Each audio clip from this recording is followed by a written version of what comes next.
I'm Ian Aquino. And we're at the Linn-Mar sophomore football game. Looks like Alex Cochran will be ready to kick off. We are in the fourth quarter due to a few technical difficulties, but we're here. So, Ian, how do you think this game's going to go the rest of it? Well, I think it's going to be a tight game, and we'll see what happens. This is the end, close to the end. It Last is quarter. 17-14. Anything could happen. And the kick for Alex Cochran. Number 10 for the Jayhawks took it, and now he is at the 19-yard line. Number 10 is Jamari Robinson. So, Kale, what are some players to watch for? Some players to watch for are Daniel Ho, Trey Martin, Marcus Orr, Cameron Walker, Alex Cochran, Karu Carolyn, Eli Gregory, Dalton Sharp, Tab Victor. He won't be playing today. He's out with a concussion. Wyatt Oaks, Jordan Hall, and AJ Frost.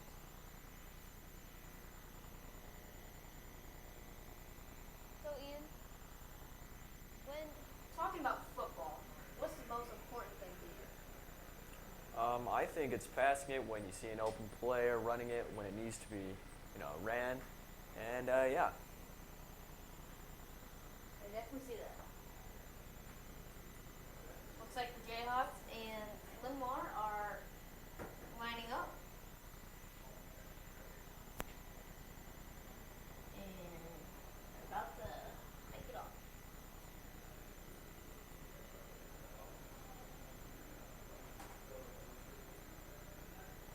And looks like number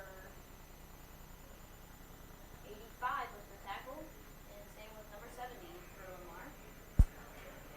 That is Cody Wieland and number 84, Evan Barron.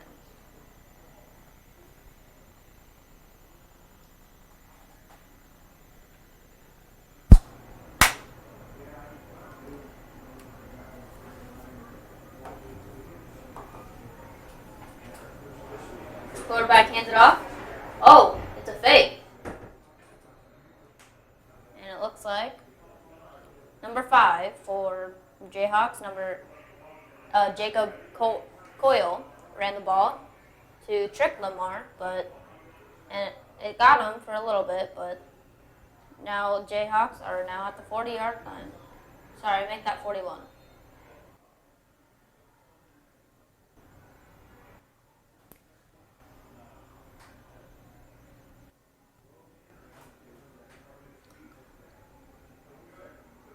Ooh, here goes number 5 again with the run.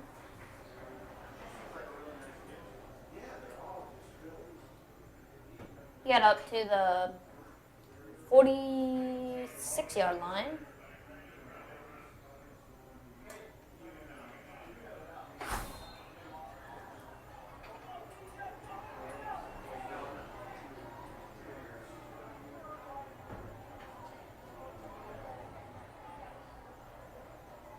Both Linn-Mar and the Jayhawks are lined up. And hike. And number 26 running it for the Jayhawks. And looks like number 81 for Linn-Mar got the tackle. That is Wyatt Oaks.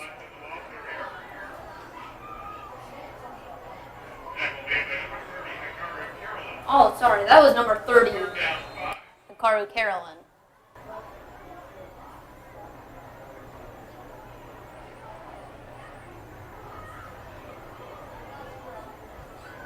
Linn-Mar and the Jayhawks are lined up.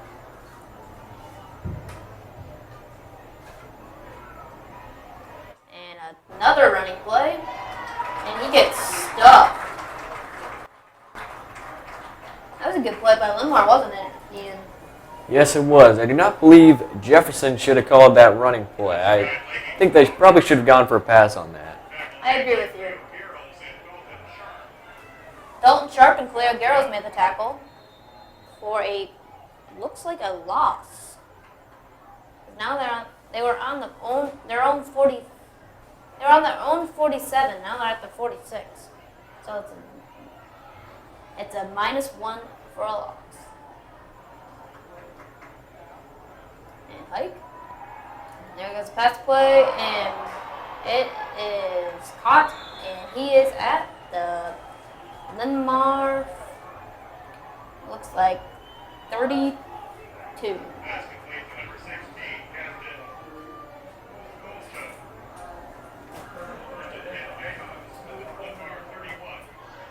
Linn-Mar 31, sorry.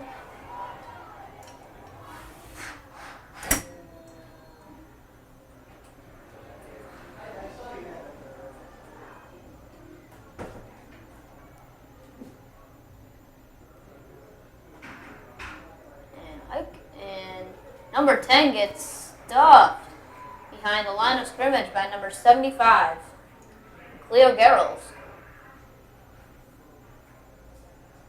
That was a good play for the defense, getting in there real quick, not letting him move whatsoever, really. It's very good. Hopefully we can do some more of that and slow these guys up. There's only 5:39 left in this fourth quarter. But after the games, please stay tuned for the varsity game.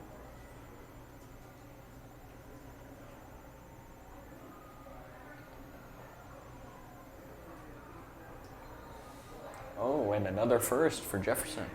But there is a flag on the play, so it could go back. Number 5 was the ball carrier, Jacob Coyle, the QB.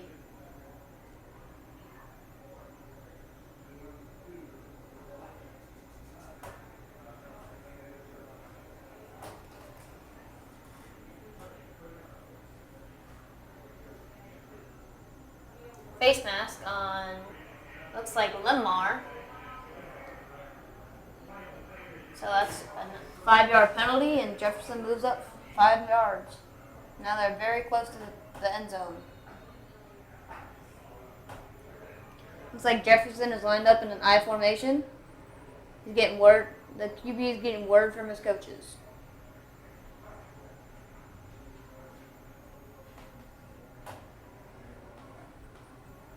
Must have been confused or something.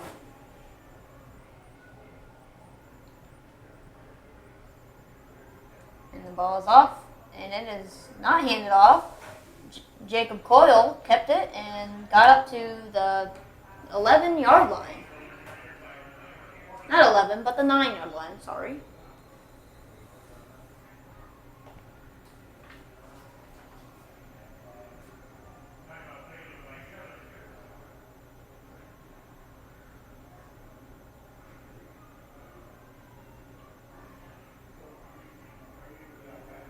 Looks like Linn-Mar's out in the huddle, so is Jayhawks. So, Ian,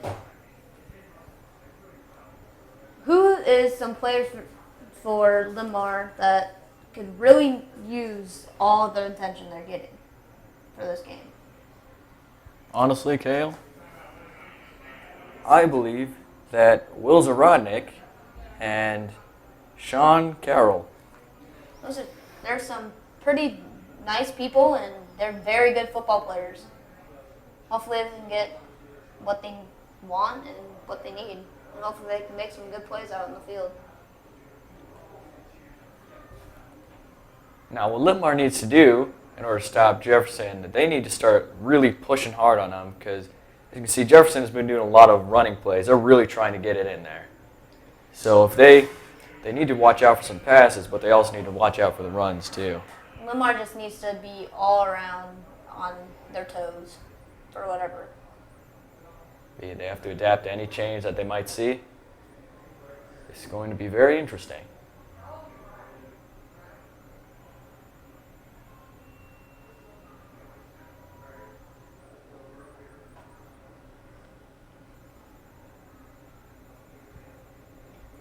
Jefferson and Linn-Mar are lined up, and the whistle is blown. Number 5 hikes the ball, and he keeps it again, and is in for the touchdown. Number 5, Jacob Coyle, was the ball carrier on that play for the touchdown. Now the score is 20-17. If Linn-Mar is going to win this, they're really going to need to push. Since this is the last quarter with There's only 4 minutes, 43 seconds left on the clock.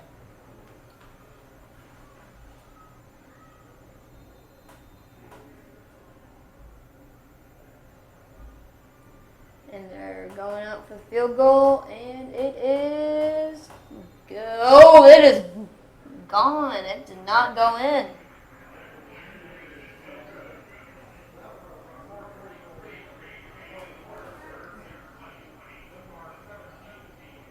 It is 20-17 still, and there's only 4:43 left in the fourth quarter. Hopefully Linn-Mar can turn things around, or else it'll be the first loss for the Lions.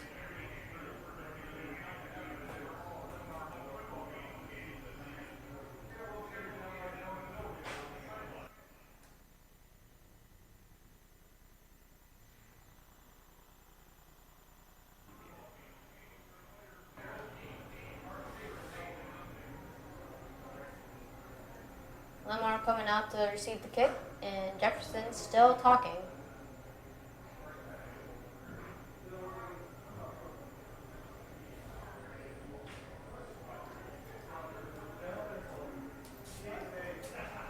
So, Ian, what do you think Linn-Mar has to do in order to win this game? Honestly, they just really need to push, need to watch defense. I'd like to see a little more passing plays here. They've been really good on that this game. And I believe that if they do some more passes, they will be able to make that touchdown. What about Jefferson? What do they need to do in order to keep their lead and win the game? They just got to keep pushing. They need to get to that quarterback. They need to just get to the ball as fast as possible. And the kick. And looks like Jaden Williams is out for the ball. And he is running. And he's still running. And he got down to the 40-yard line. Maybe even 39. Jaden Williams has been a really important player this game. He's been getting most of the yards in there. He has been absolutely just phenomenal this game. You can see it in the way he plays. I definitely agree with you, Ian. Looks like there is a player down for Jeff, number 34.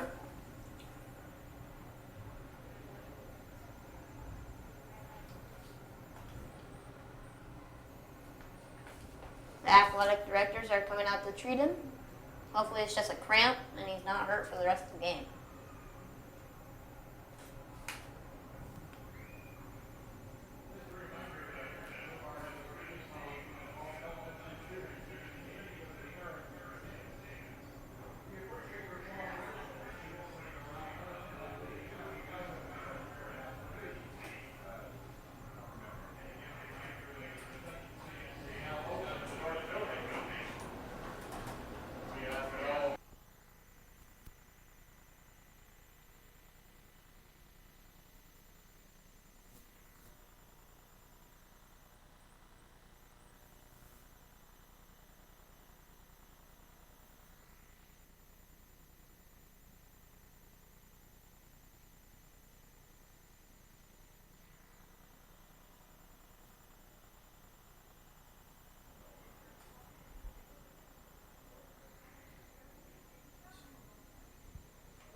Marcus Orr with the run, and he's tackled out of bounds.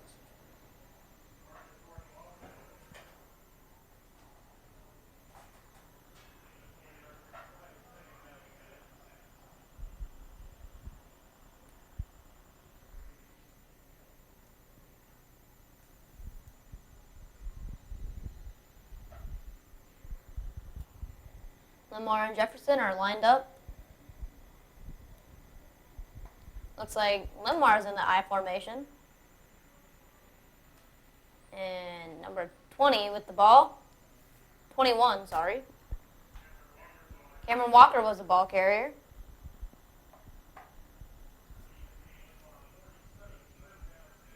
They are now at the Linn-Mar 47. It is 3rd down and 2. Let's hope they can get the first down and And Jefferson stops them. That's good both ways.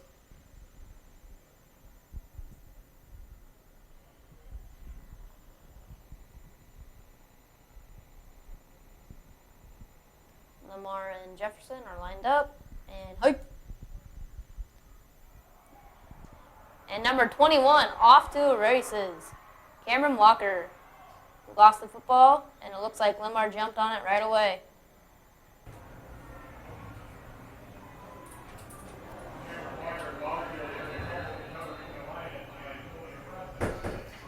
And it looks like Cameron Walker is holding his wrist. Hopefully he's okay.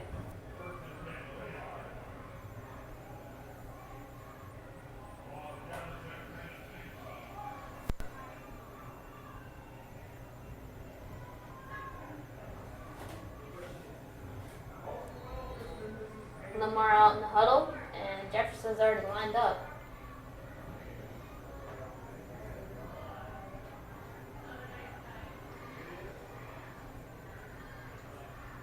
It's a nice night out here at the Linn-Mar Stadium. If you want to come by for the varsity game or want to come by for the rest of this game. And that's a Linn-Mar touchdown by Jaden Williams. See, that's exactly what I'm talking about. He is a key player in this game right now. And now the score is 23-20 Linn-Mar. They did exactly what you said earlier, Ian. They pushed and pushed. Jefferson was lacking that push. And now Linn-Mar has the lead.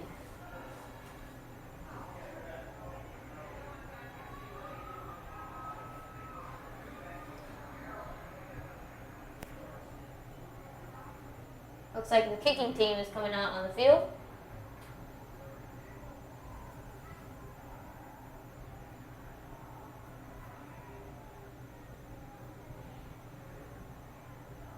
Number 5 for the Lions, Brandon Rouse, will be kicking the ball.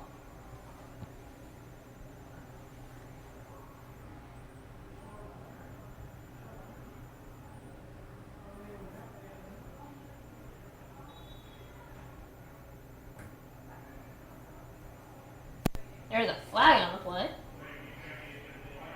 Delay of game on the Lions. Now they're back 5 more yards.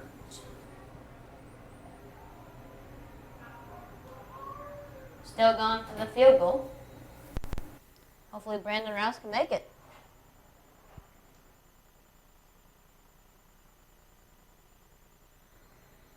The kick is good for Brandon Rouse.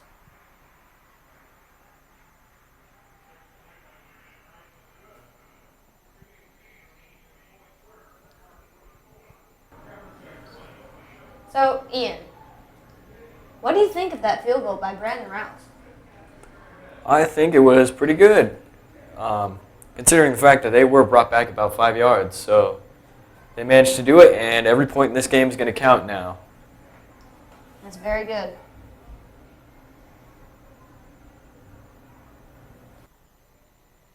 Here comes Linn-Mar out in the field, and Jefferson is in the huddle still.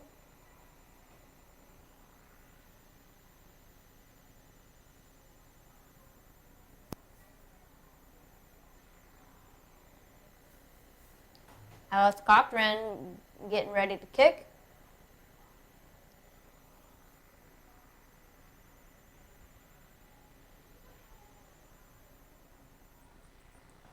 Alex Cochran doing his little back steps and off to the side. And here comes the kick. And it's off. Booming kick by Alex Cochran. And number 8 for Jefferson took the ball. Number 80, maybe 10. Now there's a flag on the play. Looks like spiking the ball on Jefferson.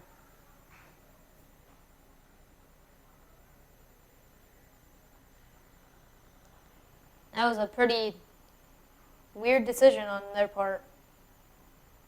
Don't you think, Ian? Yes, I do.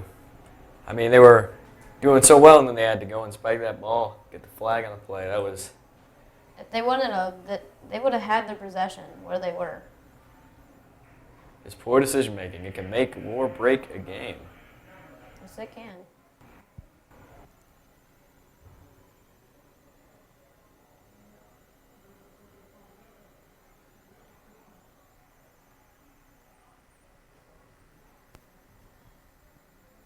Well, Ian, in the fourth quarter, what does Jeff have to do in order to win this game?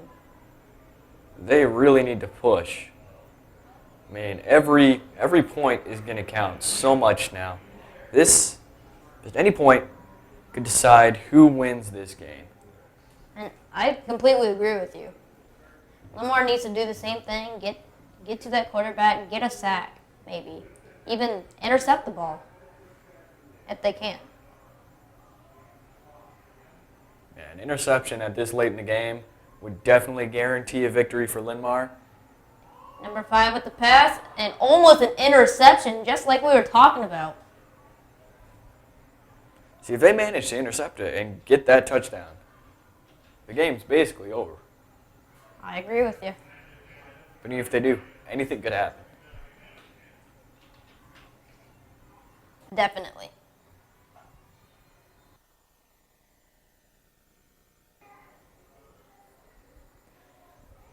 The Jayhawks and the Lions are lined up. And the Jayhawks and the Lions keep on going in this I formation.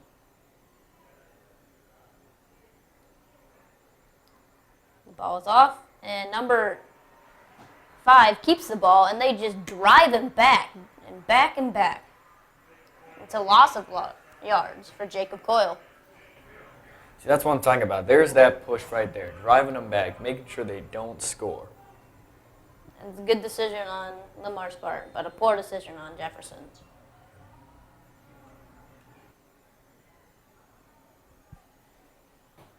What Jefferson needs to do for this, just to get this touchdown, they need to get some passes in there. They've been pretty good about running. Oh, and another interception on the Lions by looks like number 80. Number 80.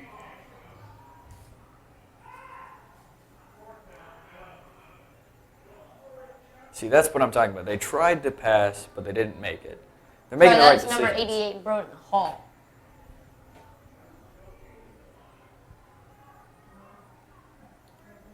They need to start making these passes. They got to get the yards, got to get that first down.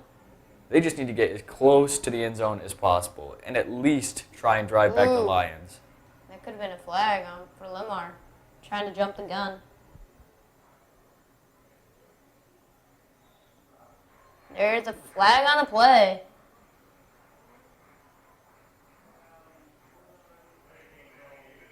Delay of game on Jefferson. It's another 5 yards backwards.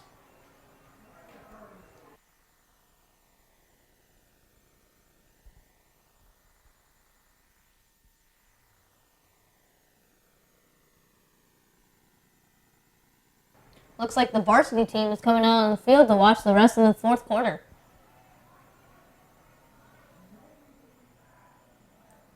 Hopefully their presence will give Linn-Mar the courage. And there is almost a sack, and the pass was intended for number 26, Derek Button.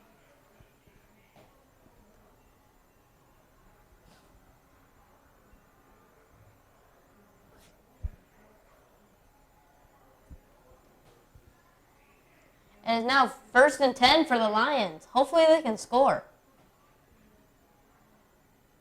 Ian, what do you think the Lions should do in this case in order to score? Well, again, I'm more of a passing guy. I really like to see some good passes out there. And if they run it and they give it to Jaden Williams, yes, it's guaranteed yards.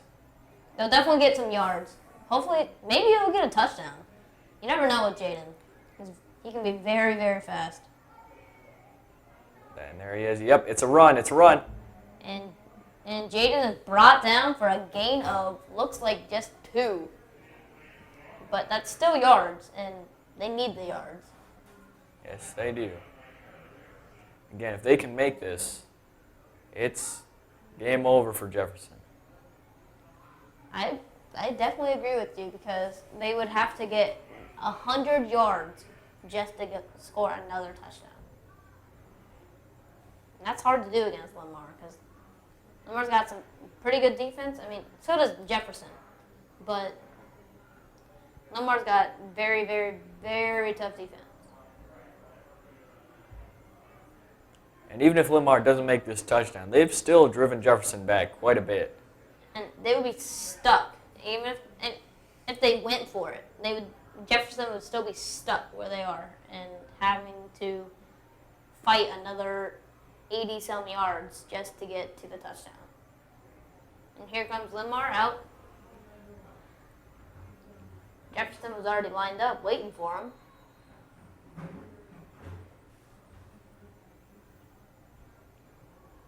Another I formation for Linn-Mar.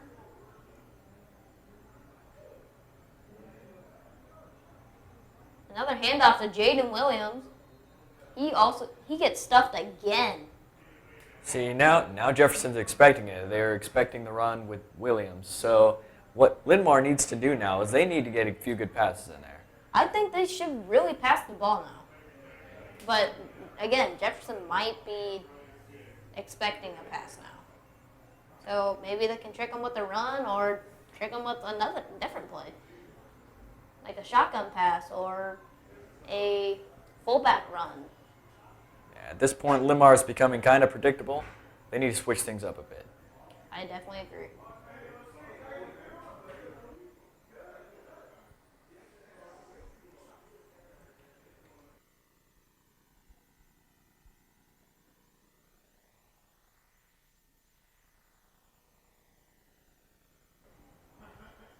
Linn-Mar's still in the huddle. Jefferson's just waiting there. Just like they know what Linn-Mar's going to do.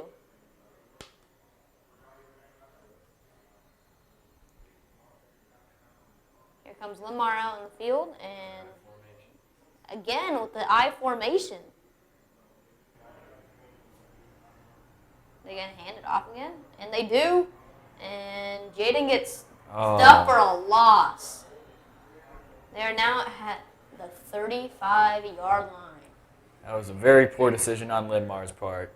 Sorry, the 25-yard line, not the 35. It would be really bad if it was the 35. Linn-Mar has got to switch this up, or they're never going to make the touchdown. I definitely agree with you, Ian. Hopefully they can get a play on him, like a pass play, maybe a Hail Mary.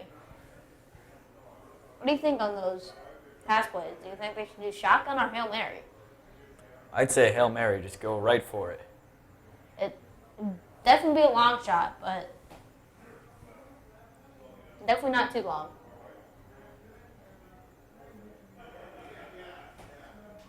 Especially for the quarterbacks, Marcus or Trey Martin. They got mighty arm. See, Hail Mary in this situation would be good because it's so unpredictable. After all these run plays, then would they be expecting something as simple as that? Or, I mean, they can even do a play action pass where they fake hand it off to Jaden and then pass it. That would probably really trick the defense of the Jayhawks. That'd be the perfect move for this right now. Let's see what they do. Oh, looks like a Passing pass. play. Yeah. And go in. Oh. Number 3, Will Zarodnik was the intended receiver. He had it in his hands and just it dropped. That was a good decision on Linn-Mar's part. I have to say that. It was a very good decision. Let's see if Linn-Mar goes for it or goes for the field goal. What do you think they'll do, Ian? I mean, you don't have much left to lose, so I'd say go for it. I say go for it too. It looks like that's what they're doing. Oh, I'm sorry. It looks like it's Jayhawks ball, not Linn-Mar's ball. Ooh.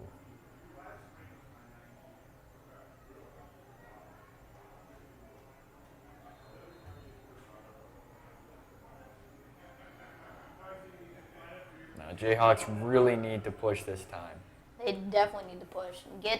Get through all their defenders, all Linn-Mar's defenders. Maybe they can score at least one touchdown and get ahead by 6. They're only down 4 points. If they can make this, they have an even better chance. And they hand it off to number 23, and he gets pushed out of bounds by the Linn-Mar defenders. Number 23 is Zeke Leggings for the Jayhawks.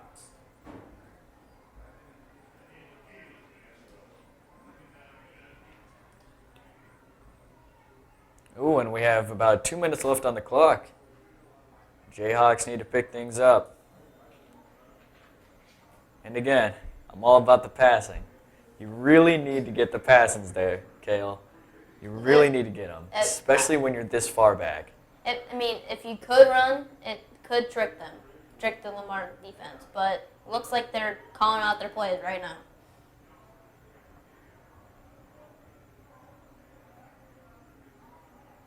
Ooh, Jayhawks called an audible.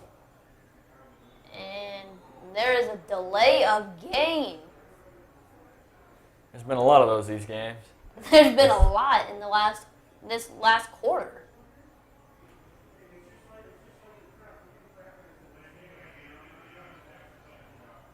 That's another 5 yards back. These Jayhawks are getting flags left and right.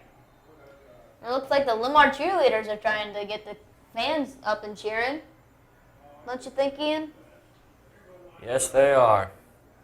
Maybe, just maybe. The crowd getting hyped up a little bit more could help Linn-Mar, really inspire them. Maybe. Looks like number 32 is trying to, and there is a sack. Number 77 on the tackle. Dalton Sharp. Sharp has been a key player in the defense for this game. Yes, he has. So has Cleo Garrels. Yeah, they've both really been pushing back the quarterback for the Jayhawks.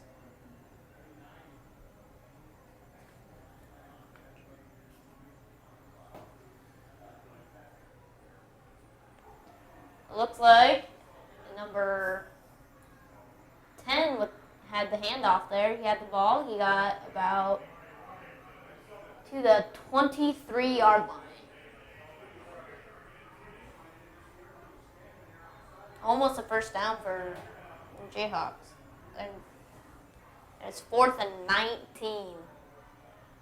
4th and 11, sorry. They have to get to that first down in order to keep the drive going. We have less than a minute left. They need to get this touchdown if they're going to win. And there is a sack. Oh.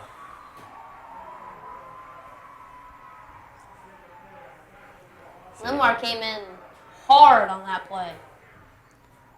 Linn-Mar cannot get too confident, though. Anything could happen. Definitely.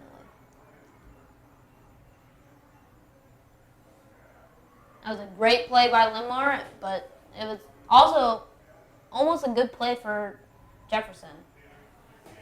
They about threw the ball, and it probably would have been caught. But that doesn't mean Linn-Mar wouldn't have tried to intercept the ball and tackled him.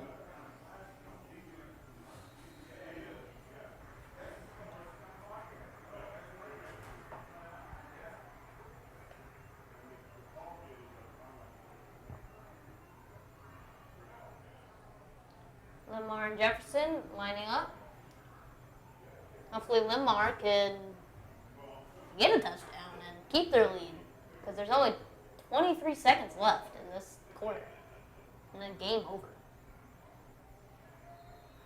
See if Linn-Mar can stay undefeated. And that is a win for the Lions.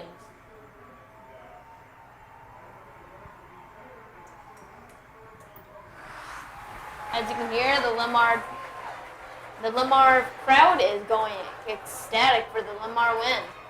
Linn-Mar is staying undefeated. This was a great game. Great, amazing plays on both sides.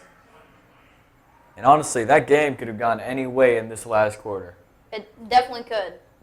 Looks like the varsity team is coming out on the field. You see Trent Trot Carey out on the field as quarterback for the Linn-Mar varsity team. But for this sophomore team, that was a great game for them. They had they took it like they had all the time in the world to get plays done, and it turned out in their favor. Hopefully, they can do that next game.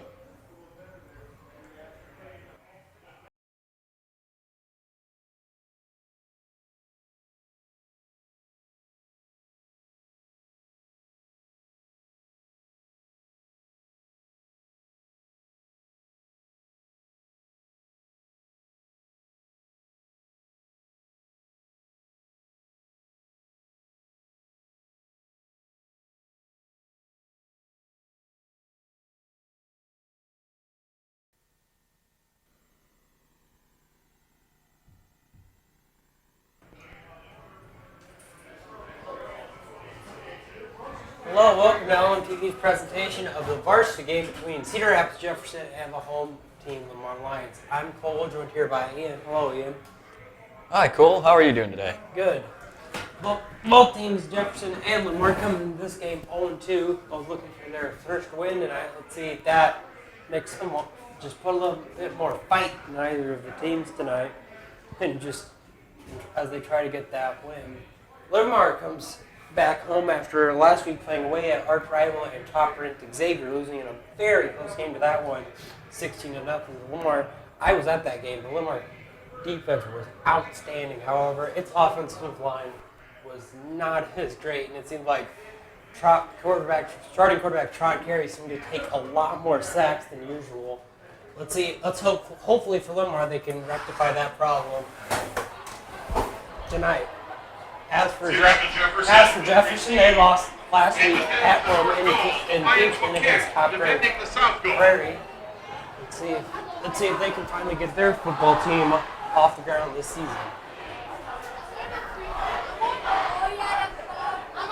Now, maybe this game, the offense can learn from the sophomores who had a win last game earlier tonight, and maybe they can start seeing some of the examples that they put ahead. Yeah, especially for Linn-Mar, their sophomore team has been outstanding. They absolutely dominated City High the first game, and then the last game against Xavier, and I was actually on the sideline of all places for that. They were down 14-0, and they managed to fight their way all the way back to winning that game 29-20, I believe, after some pretty big calls by their head coach, Dave Frandrella. So let's see if the Linn-Mar head coach takes any pointers from him and his team. Linn-Mar set to kick off here to start the game. Austin Renning set to kick off for the Lions. Austin Renning With Mitch for the Hall and Lions. Carter Bell need to receive for Jefferson.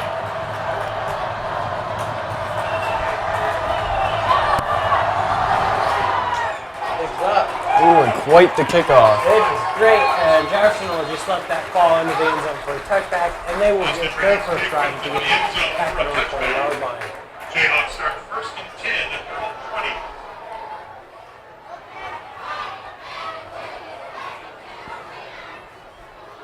For Linn-Mar this season, it seems like it's been a case of one thing working very well for them and another thing not working so well. For instance, their offense actually played kind of good against City High their first game. However,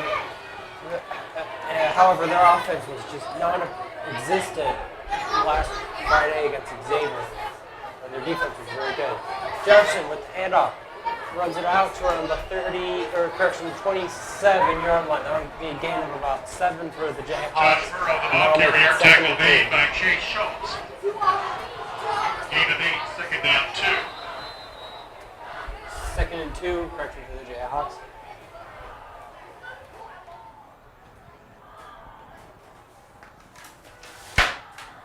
Now, what players, Cole, do you think we should be looking out for tonight? Well, for Linn-Mar, I think they're getting. Oh, excuse me. 1 second. Jefferson with the handoff. He's got their guy runs with it. And he's down around the 33-yard line. That'll be a fresh set of downs for the Jayhawks and about a 5-yard gain. Anyway, for the Lions, I think we can look forward to their quarterback, Trot Carey. He only had 84 yards last night, and one of those was a 54-yard pass to Aaron Neibauer. So let's see if they can get more yards out of him, whereas Linn-Mar's defense is going to be mostly relying on Isaiah Garman. Jefferson with the handoff. Oh, the lateral. He runs to the side, tries to get it out of the coverage, and he's knocked down around the 35-yard line. Gained about 3 there on the draw play. Matthew Moore there with the run. Garman with the tackle for the Lions. 2nd and 7 for Jefferson. No, Fodder, the starting quarterback for the Jayhawks.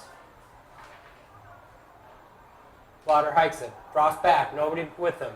Throws it to around the 36-yard line. He's got some space. He runs with it. He breaks through a few tackles, and he's down at the Lion 48-yard line. A great pass there by Jefferson, and that'll be more than enough to get them a fresh set of downs. Now, see, that's what I like seeing in a team. They know when to throw the ball. They don't always just run it. Yeah, it's like really good chemistry going on there, and they're working together, and that's really how teams are going to win most games. Man in motion, hands it off. He runs with it, and he is down around the 42-yard line. Matthew Moore there with the run. It looks like they are going to spot him just short of the first down marker, which will make it 2nd and inches for the Jayhawks.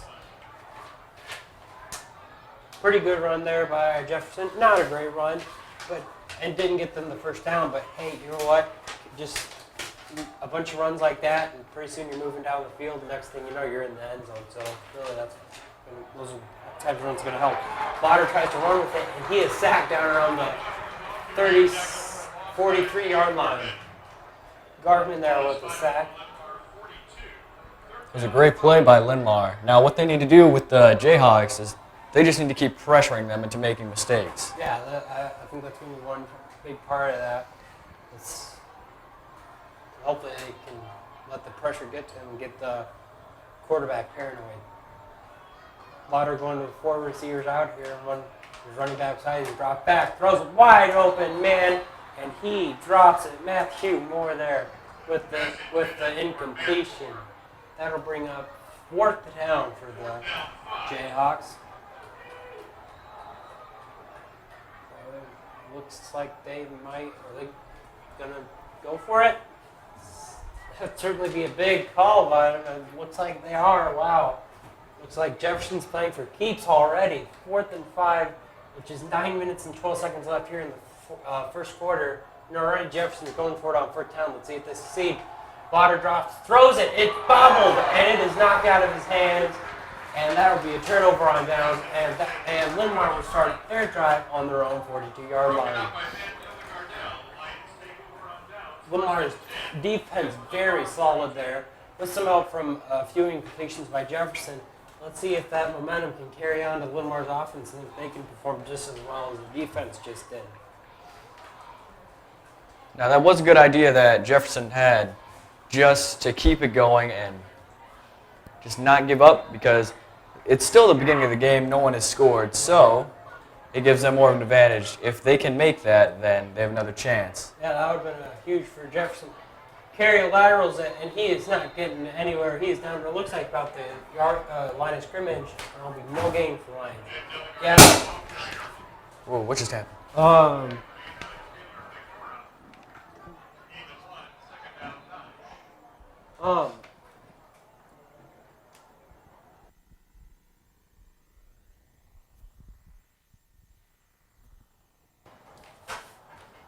Carry hikes it, drops the set, hands it off, runs up the middle with it, and he is tough to get it around the 42-yard line there for the Lions.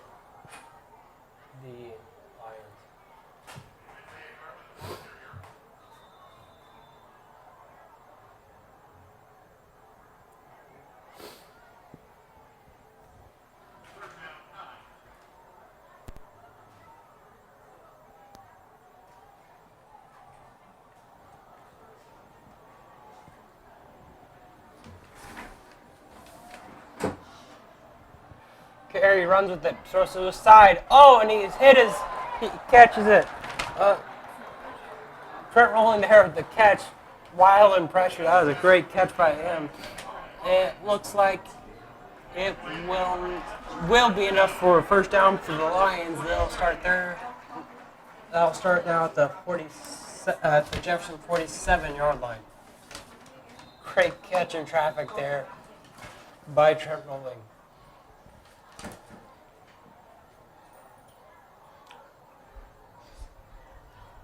Carry with the handoff to Hess.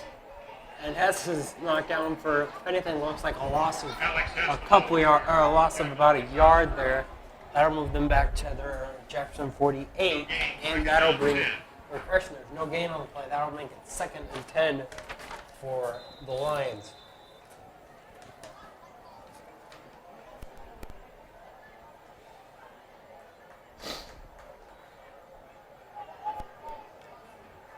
Linn-Mar stay up here in their standard weak eye formation.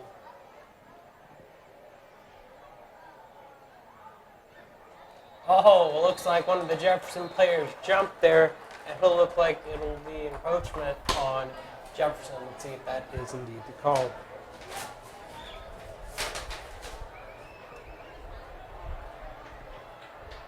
It is indeed. That'll move the ball up about 5 yards for the Lions. That'll make it 2nd and 5 now from the Jefferson 42. Not much for Linn-Mar, but especially early on, they're going to take any yards they can get, especially 3 yards.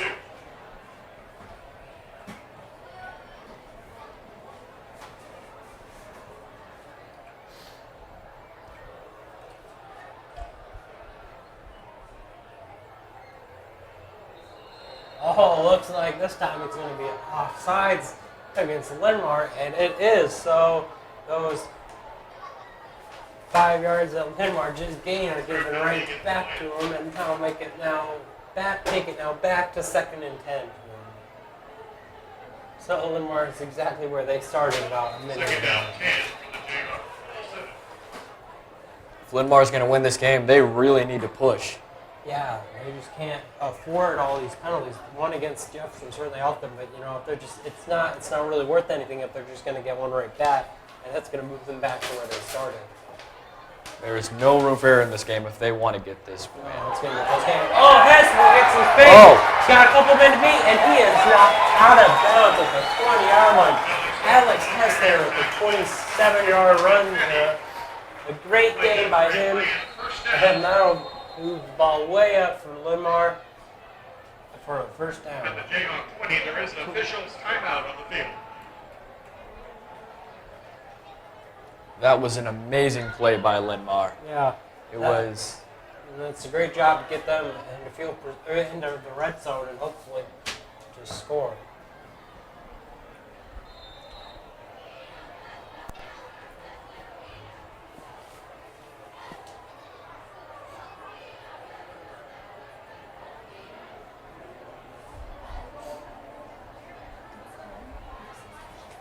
Carry with the handoff to Hess. Hess runs it through the middle. And he gets past a few tacklers. And he is down at the 12-yard line. Gain of about 8 there for Linn-Mar, which will make it 2nd and 2. Second down, 2. If Linn-Mar can get this first down, they're set for a touchdown. Yeah, it'll be great field position for them.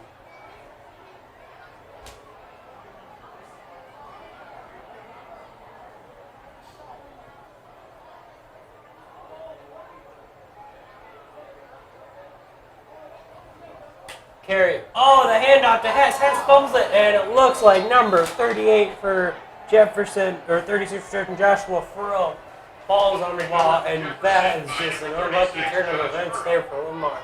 Not only go from almost scored a touchdown, now just worrying about their defense containing Jefferson. Jefferson will now start their new drive here on their own 10.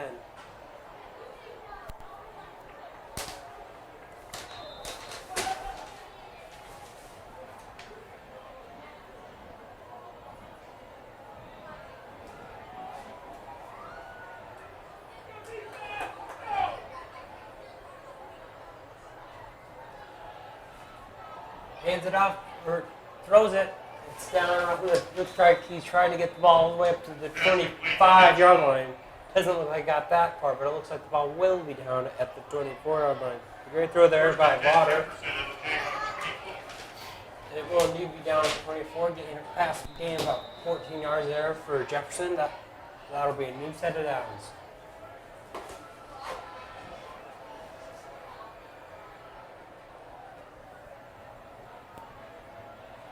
Potter hikes it, left back, throws it up deep, way over his intended receiver's head. Trenton Coonan, I hope I pronounced that right, was the correction, Trent Hennon was the intended receiver on the play.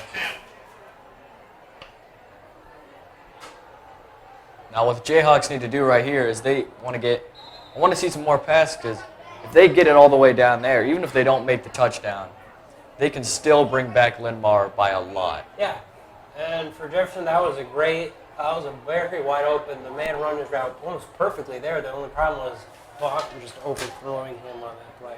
Potter hands it off, and it is down around the 35, and it looks like there may be a fumble, although, yep, there was. And Linn-Mar, looks like it's Linn-Mar's ball, so Linn-Mar gave up a fumble, and now they got the ball back by a fumble.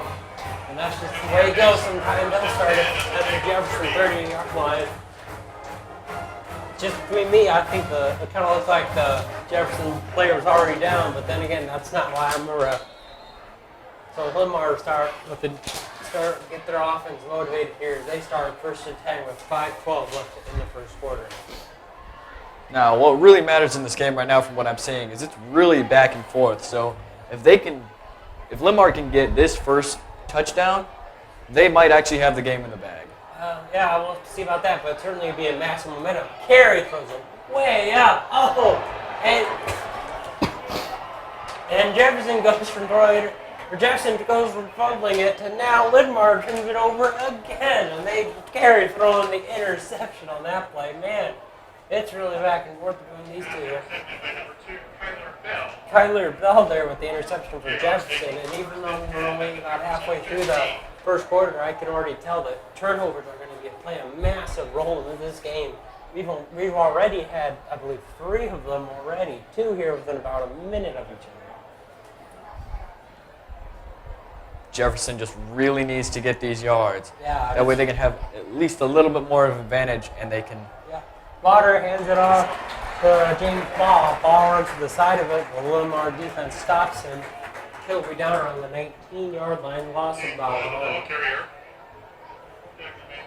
Baker and Ben Gardell and Trey Baker with the tackle for the Lions. Officials taking a timeout here for the injured Jefferson player. Hopefully it's nothing too serious for him. But it looks like he's in a lot of pain. Some score updates for you here, very early score updates. Iowa City Regina's winning their home game against Wapello, 14-0 in the second quarter.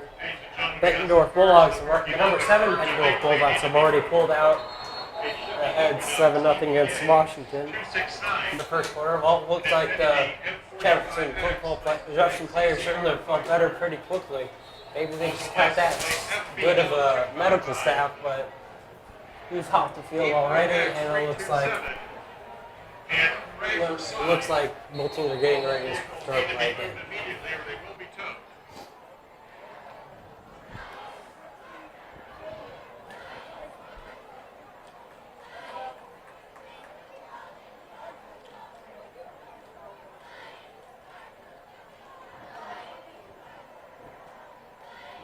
Water set here. Russ back. Run pressure, runs straight into a Linn-Mar defender. And he is down around the 8-yard line. Jefferson moving back here, not the way they want to go. That'll be a loss or about 7 there.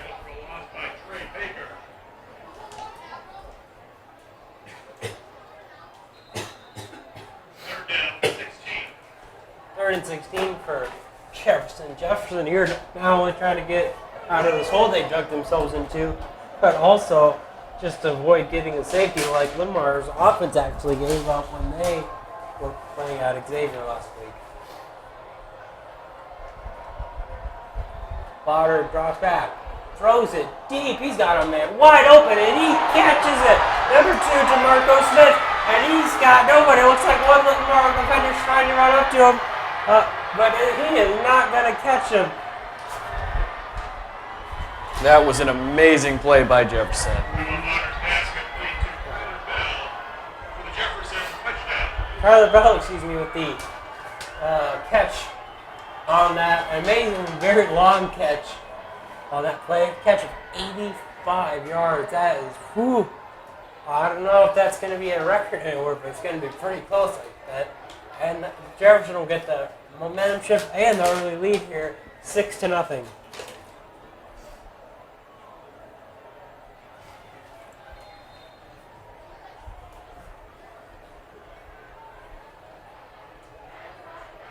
The kick is up, and it is good for Jefferson. That'll move them up to an early 7-0 lead.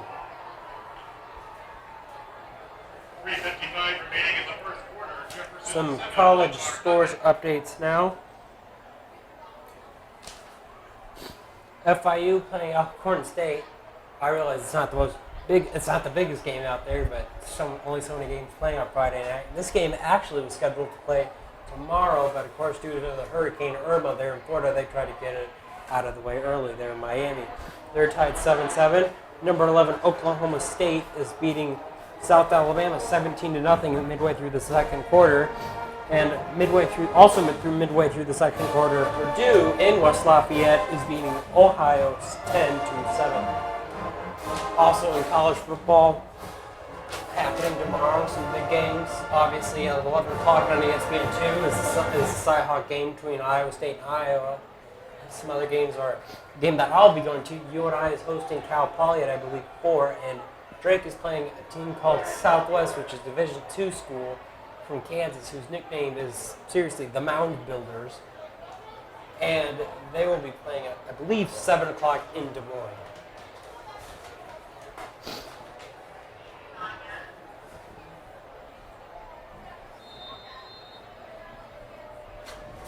Jefferson set to kick off here after the touchdown. And it's a long one, but it's not very high. And Linn-Mar will let it bounce out for a penalty. It bounced out around the 10-yard line. But, of course, that's not where it's going to be placed.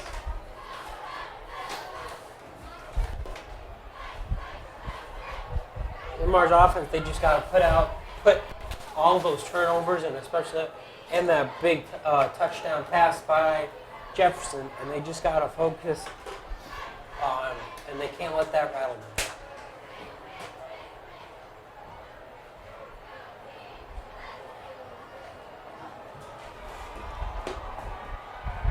Start penalty against Jefferson. The kickoff went out of bounds. Looks like we're going to kick again, because there was actually a false start penalty against Jefferson before the one because it went out of bounds, and that means they will kick off from their own 35-yard line.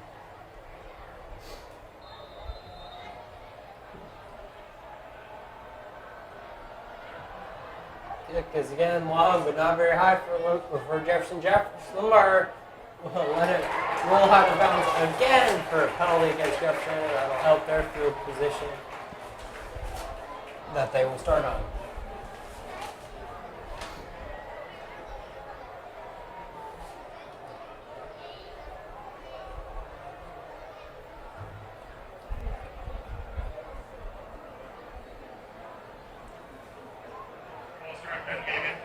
The kickoff went out of bounds. It will now kick from the 30-yard line. Well, it was like another false start penalty against Jefferson. That would mean they'll start off at the 30-yard line again. See if they can finally get it right this time.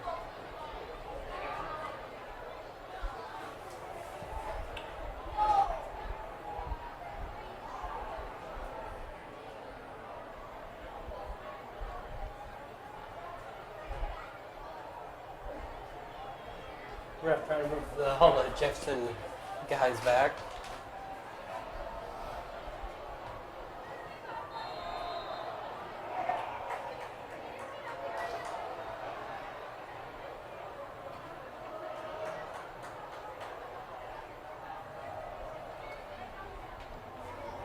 Kick is up. It is down around the. Ooh, looks like Linn-Mar returners bumped into each other. Aaron Nybar with the turn. He runs straight to his side, and he is thrown to the ground around the 14, 15-yard line there. Or correction, 24, 25, or 24, 25-yard line.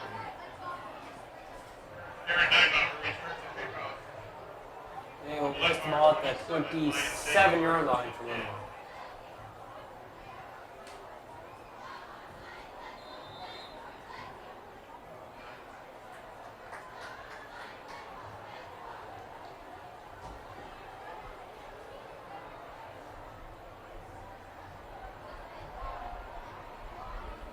Carey sets it and stood off. Oh no, Linn-Mar again with the fumble. Wow.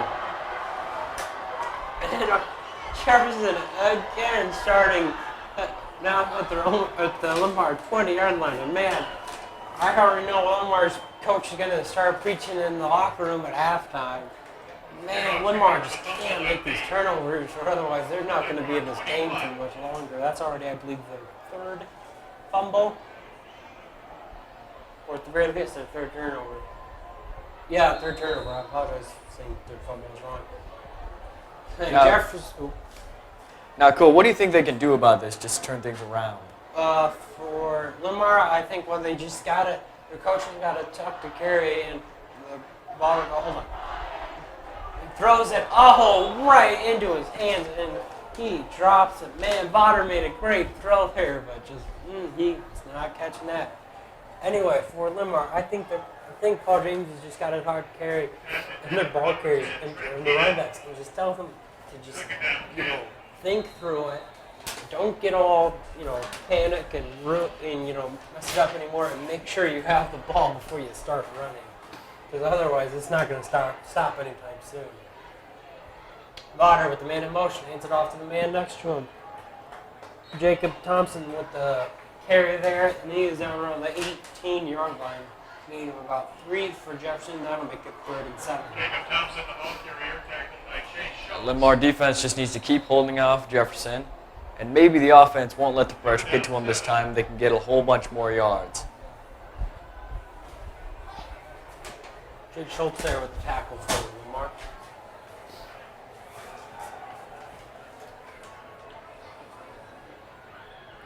Vodder hikes it on 3rd down. Throws it, man, again, wide open. He didn't even have to try on that one.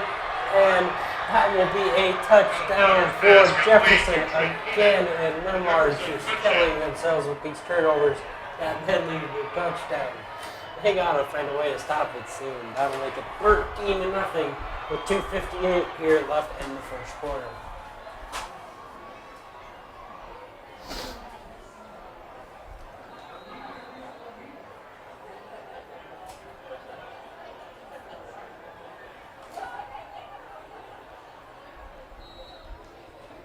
No, that point will make it 14-0. Linn-Mar really, not only their offense with the ball carrying, I think, which is a big problem of why they're getting themselves into these situations, obviously, but I think also, especially at that play in particular, Linn-Mar's defense was just nowhere to be seen on that guy.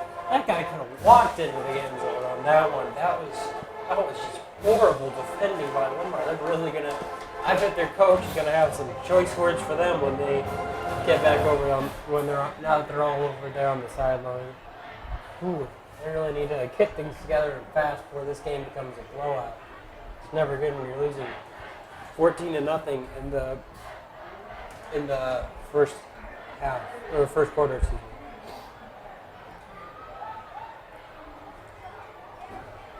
Some more score updates. In the second quarter, Iowa City, Regina leading 21-7. Cedar Rapids Prairie beating Clinton at 7-6. Bettendorf scored against Washington, 14-0 in the first quarter, and in the second quarter, Xavier, the team that beat Linn-Mar last week, is beating the Benton Community Bobcats that beat Marion last week, 21-0.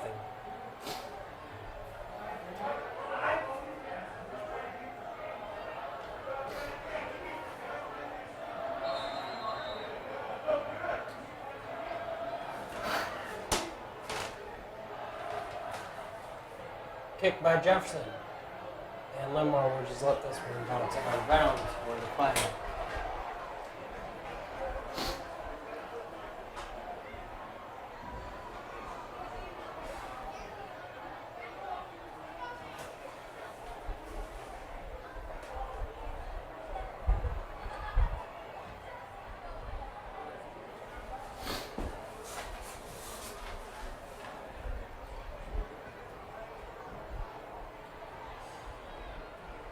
Team setting up now, or needed to start the kickoff again.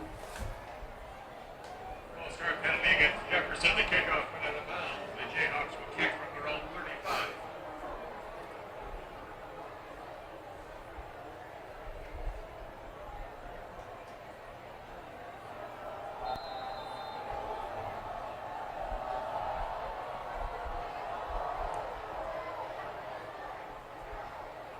Turned by Linn-Mar, I believe, just got, or Aaron Weber with the hold there. Runs to his side, breaks through a few tackles, and he is eventually thrown to the ground around the 41-yard line. Great field strength position there for Linn-Mar. Let's see if their offense have learned anything from the last couple drives. And they learned not to turn it over.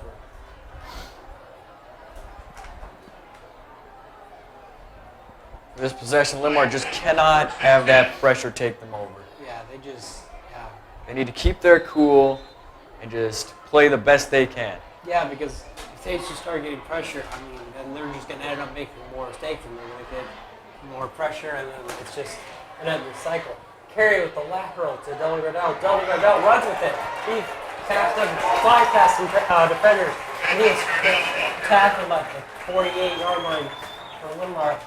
Gain of about 17 there for Del Gardell. Pretty good run. Nice tall run. I'll make it a first down.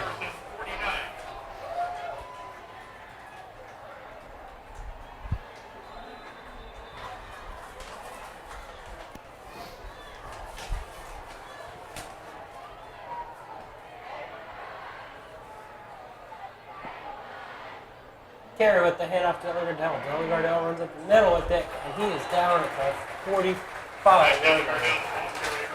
A gain of about 4 there for him. That'll make it 2nd and 6. Keenan Stewart there down for Jefferson.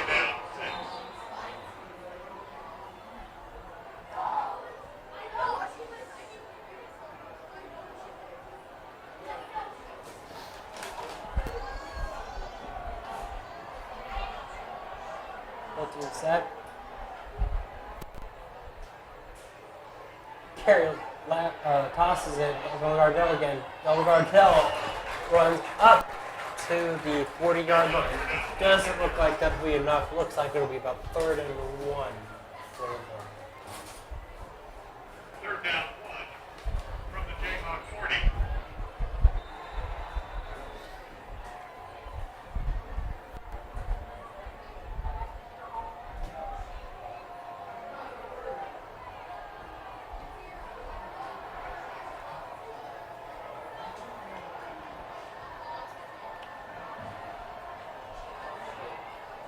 Carey hands it off to Del Gardell. Oh, Del Gardell! Does he drop it, or do they say he was down? Looks like they say he was down before he dropped the football, and for Linn-Mar, thank goodness for them too. Thank goodness for the Lions there, because they almost gave up a 3rd fumble in this game. Would have been their 4th turnover, and let's just be for Linn-Mar, just be thankful that they didn't. Carry again to Del Gardell. Del Gardell tries to push himself past a few blockers, and he is down around the 37 or correction 32-yard line. 2nd down 6. It'll be 2nd and 6 for the Lions. Clock running just under 35 seconds left here. 20 seconds left on the play clock. Linn-Mar looks like they're just going to run maybe 1, maybe 2 more plays, and they'll have to go run. Now what Linn-Mar needs to do, they need to switch stuff up. They've been doing the same thing over and over again. Yeah, for Linn-Mar, running has just not been working for them. They've gotten some gains, but it's also been most of their turnovers too. Flag thrown down on the field. is encroachment against Jefferson. That'll stop the clock, and it'll move the ball up by 5 yards, making it 2nd and 1 for Linn-Mar, and moving them to the 27-yard line. If Linn-Mar can just get, well, it looks like they're going to go for, they have time enough for one more play here in the quarter. It looks like they're just going to, looks like both players have all their men off the line. Carey tosses it, tosses it to Delagardell, and Delagardell is tackled for a loss there down around the 32, loss of about 5, and that is how the first quarter will end. Jefferson 14, Linn-Mar 0. Certainly, that has not been the quarter that Linn-Mar would have intended with, I believe, 3 turnovers, 1 interception, and 2 very costly fumbles.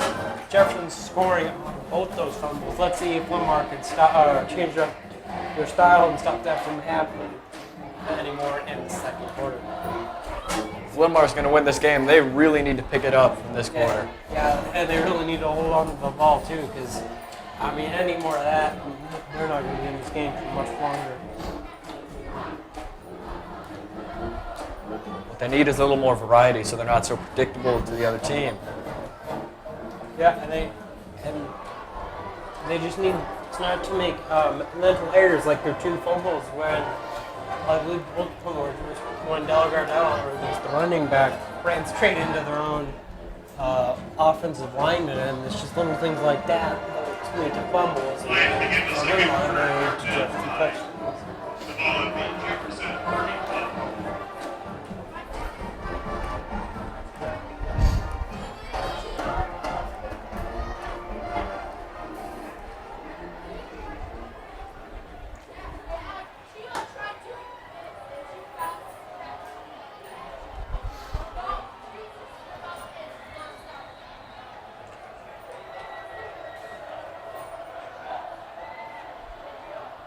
Carey hands it off to Hess. Hess runs with it, and he is tackled down around the 23-yard line. That was a major tackle there by Jefferson, because he could have gone, Hess could have gone on for a lot longer if he didn't get tackled there, maybe into the end zone.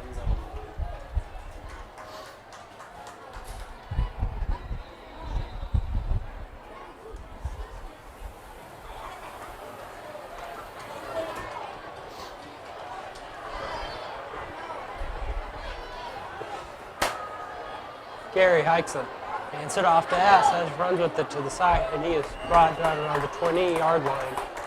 That'll be a 4-yard gain there for Linn-Mar. That'll make it 2nd and 6. Alex Hess, the ball carrier.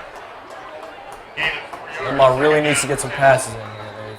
Yeah, Linn-Mar's really got to up their passing game. And Carey is a good passing quarterback. Occasionally he won't have the best night, like last night where he only got 84 yards, but he's been, I think, relatively good so far this year. Certainly for a first time, for a guy starting in his very first year. Carey fakes the handoff, runs it to the side. He's got 2 men on him. Panic throws it, and it is caught, but it falls out of his hands. But the rest will just call it incomplete. So Linn-Mar will have yet another fumble. But Linn-Mar really got a break there with it just being an incompletion. 3rd down 6 from the Jefferson 20.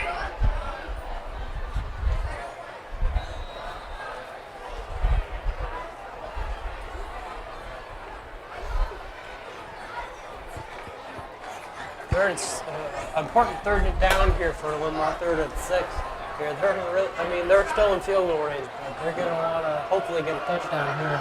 Really prop X on the lead that Jefferson is taking.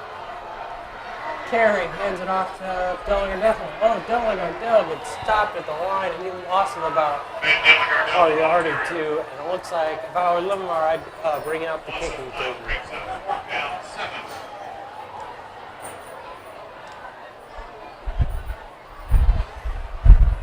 Looks like that is indeed what Linn-Mar will do here. Out of 38 or 32-yard field for Linn-Mar.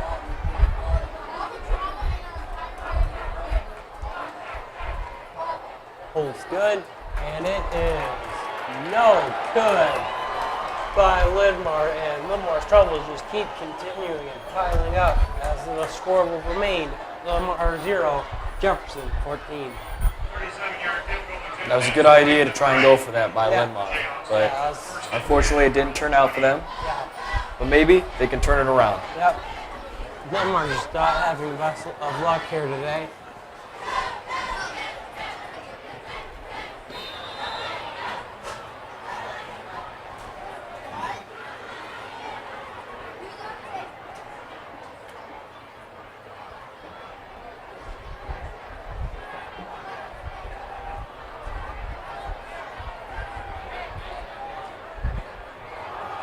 Jefferson with that. Oh, a handoff. And he is knocked down around the 22-yard line there. Good run there for Jacob Thompson, the ball carrier. Jacob Thompson. And Isaiah Garman there at the tackle for Linn-Mar. second down, 8. 2nd and 8 for the Jayhawks. Linn-Mar's defense can hold off against Jefferson for just a little bit longer. They can actually give an opportunity for the offense to make a touchdown. Yeah, that'd be a really good momentum booster. Oh, pass right through his hands. Potter there with the pass.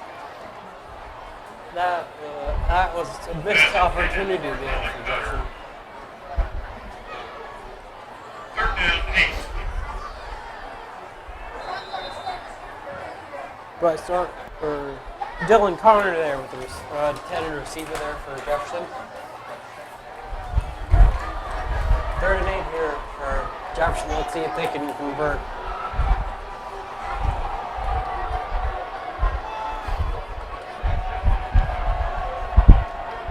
Potter off back, throws a dart right over the middle, and it is caught, and that'll be a first down.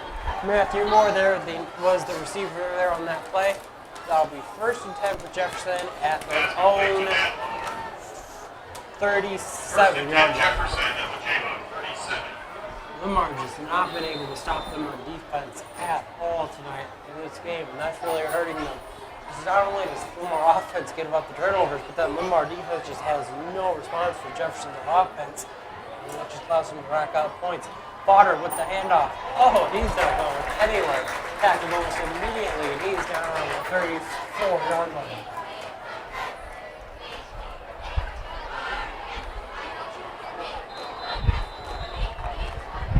Henry Garcia, the ball carrier, tackle made by Alex Lehman.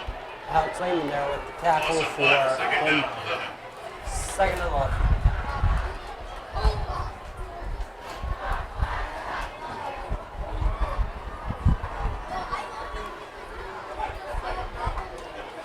Jefferson with 3 receivers out here. Potter drops back, rolls, throws it. Oh, and it's right through his hands, and it'll drop incomplete. Kyler Butler with the intended reception, intended catch. Tyler Bell.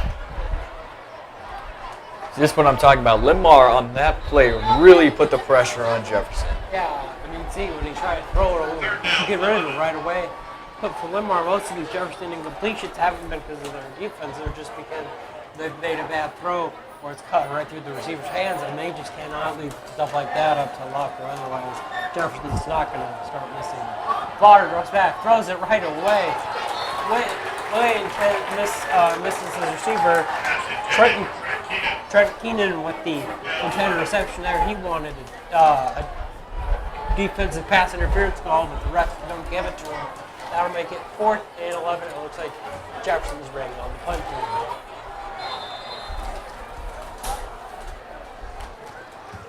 A good stop there by Linn-Mar, although admittedly most of the success could be chalked up to Jefferson just forcing themselves to make bad passes or just the receivers dropping it. But for Linn-Mar at this point, they got to start somewhere. And honestly, I don't think they care. Oh, point drop by Jefferson. Their punter tries to run with it, and he is. Oh, he fumbles it, and Linn-Mar looks like Linn-Mar recovers for it. And Linn-Mar will start down at the 34-yard line. A great recovery there by Linn-Mar, although it would have been better if their guy had just gone down because they would have started closer to the end zone. But for Linn-Mar, they need a big morale booster, and I think this might just be it. Linn-Mar will start on the Jefferson 34-yard line.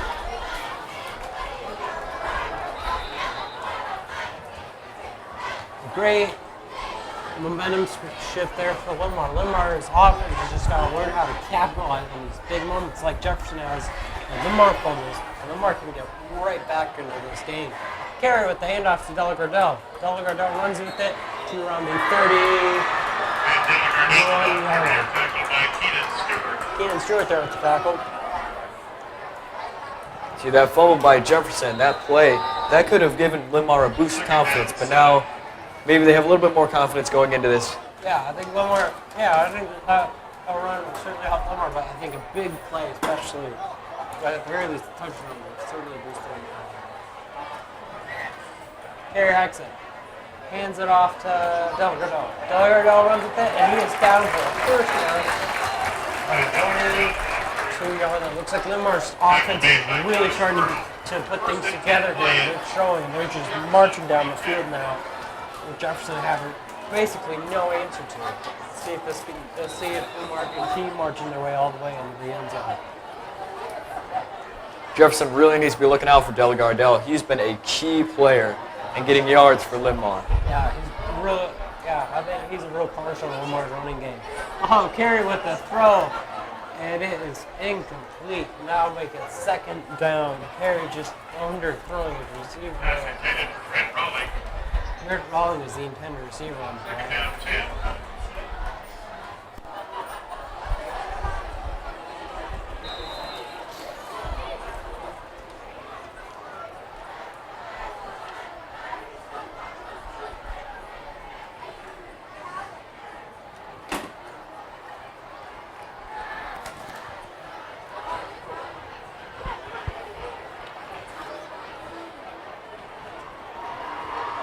Carey with the handoff to Delagardelle. Delagardelle finds a hole. He's tackled down around the 30. Down around the 12-yard line.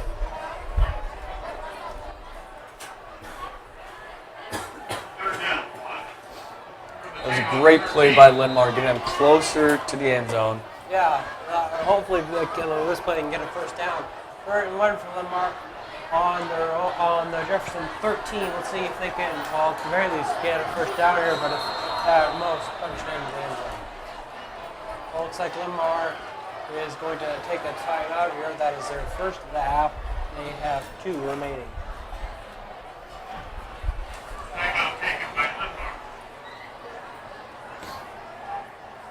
It'll be important for the Linn-Mar offense to capitalize on this great field position that they have, and at the very least, if all else fails, try and at least get 3 points on the board. Right now, Linn-Mar needs any points that they can get. On Thursday, September 21st, participating restaurants will donate 10% back to our school and can be found at LinnMarFoundation.org. Hurricane Irma set to hit Florida very soon. Certainly affecting the world of football. Tonight, UCF was supposed to play Memphis, but that was canceled. USF was supposed to play UConn tomorrow. That was also canceled, as well as Northern Colorado at Florida, UL Monroe and Florida State, and ironically, the Miami Hurricanes against Arkansas State.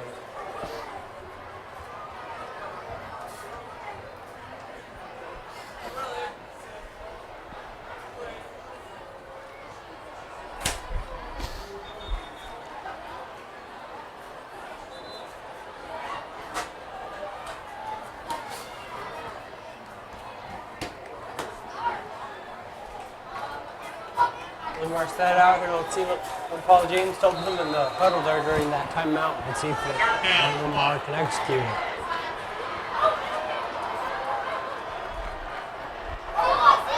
Oh, Carey with the handoff. Hands it, and it looks like it will be good enough for first down.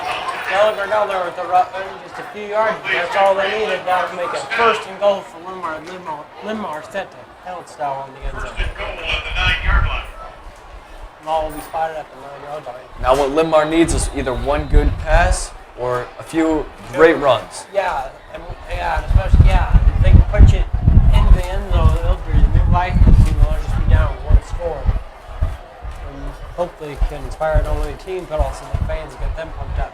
Carey with the handoff to Delagardelle. Delagardelle gets nowhere. He is tackled. Looks like a line of scrimmage, but at the very most, he gets 1 yard long. 1 yard on it. It is indeed a gain of 1. That'll make it 2nd and goal from the 8.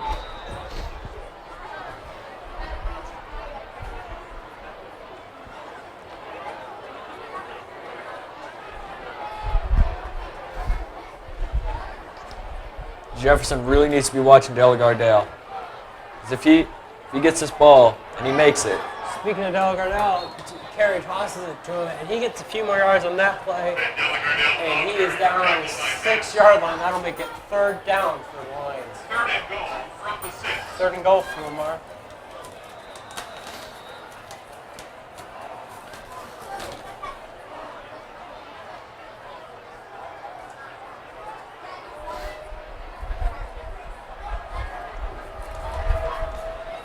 Big third down here for the Lions. Carey fakes the handoff to Gardell. Tries to run with it himself, but Jefferson ain't buying it. That'll make it 4th and goal for Lions. Linn-Mar looking over and see if Paul James wants to go for it or kick the field goal. 4th and goal from the 6. I say Linn-Mar just needs to kick the field goal. I mean, normally I'd agree with you, but it's still only the 2nd quarter. I think if Linn-Mar really feels like they can get it, they should go for it. And it looks like that is indeed what they are doing. That's a pretty big move by Linn-Mar. Looks like they're sporting him. Let's see if it works. Carey rolls to the side, runs away from the pressure, runs with it. He really tried to get away from it, runs forward. Oh, and he will not get it. And the 4th down conversion is no good for Linn-Mar, and Linn-Mar's woes continue. As it is now Jefferson will now take over at their own 6-yard line. I mean, you gotta at least respect Linn-Mar for deciding to go for it there. I mean, they're certainly showing a lot of fight in this game that they don't want to just be content with a field goal. Although in that situation, considering how much we still have not only half of the 2nd quarter to go and a whole half after that, I think it might have been maybe the wrong call, but whatever. I think Linn-Mar made it, and Linn-Mar will now have to deal with the consequences as Jefferson starts 1st and 10 on their own 6-yard line. But looks like a timeout will be taken by Jefferson. It is also their 1st of the half, and both teams now have 2 timeouts remaining. Yeah, that play by Linn-Mar, it wasn't the best choice, but it still shows that Linn-Mar has some fight in them. Yeah, and that Linn-Mar and that Paul James also and his coaching staff are willing to take risks to, if not maybe not in this case, get ahead, but certainly try and get back in this game. And that's at least admirable towards, a couple of them. Quick score update here. In the 2nd quarter, Clinton River Kings, 6, Cedar Rapids Prairie at home with 14. In the 2nd quarter, Bentonville Bulldogs running away with it, 28-0 against Linn-Mar's head coach Paul James' former team, the Washington Warriors. And at halftime, Xavier is beating Benton Community 21-0.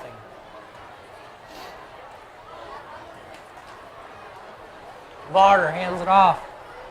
The man runs with it, and he is down on the 11-yard line. That'll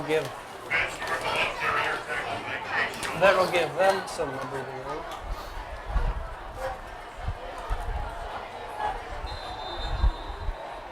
Gain of 6, 2nd down. Gain of 6 for Jefferson.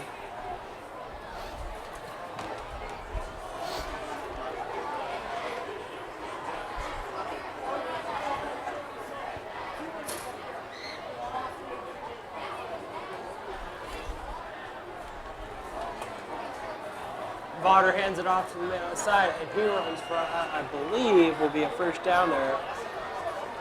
Matt Moore with the carry there. Isaiah Garner with the tackle for the Lions. 1st and 10, Jefferson at the Jayhawk 18. They will mark that a 1st down. That'll make it 1st and 10 on their own 18-yard line. Linn-Mar's defense starting to slip a bit again, and letting Jefferson gain some yards. Hopefully they don't do too much more of that. It's all about the pressure with Linn-Mar defense. They really need to put the pressure on that Jefferson quarterback. Botter hands it off to Mitchell Hall. Mitchell Hall runs to the side, but he did not get any yards on that play. If anything, it looks like he lost a few. He did. He lost a whole yard. That Danny Coughlin and Isaiah Garvin there both with the tackle. That'll make it 2nd and 11 for Jefferson. Linn-Mar's defense starting to respond here to Jefferson and push them back a little. Let's hope for Linn-Mar's sake that this will continue.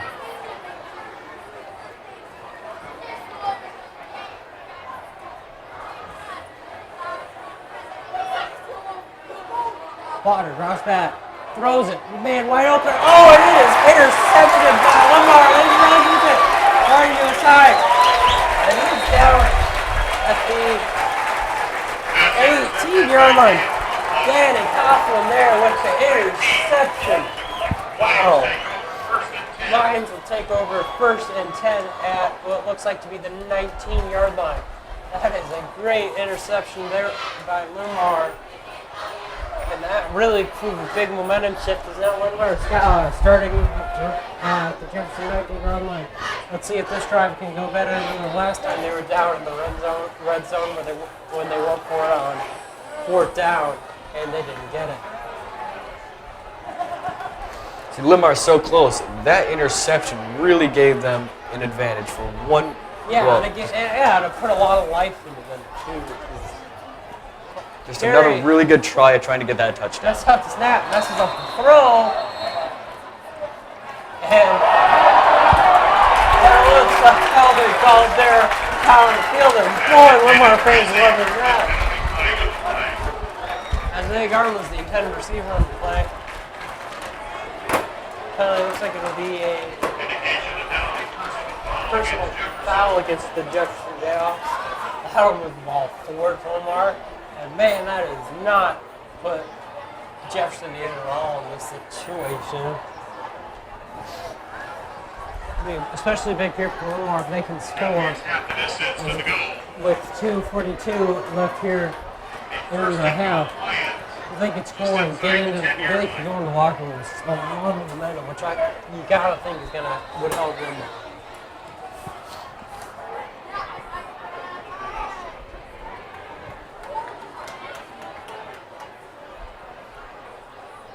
Gary hands it off to Yellow-Gardell.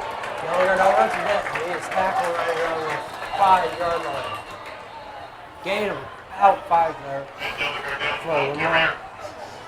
That'll make it 2nd and goal for Linn-Mar. Right now, Linn-Mar just needs to push as hard as they can to get this touchdown. This right here is their golden opportunity to at least try and catch up with Jefferson.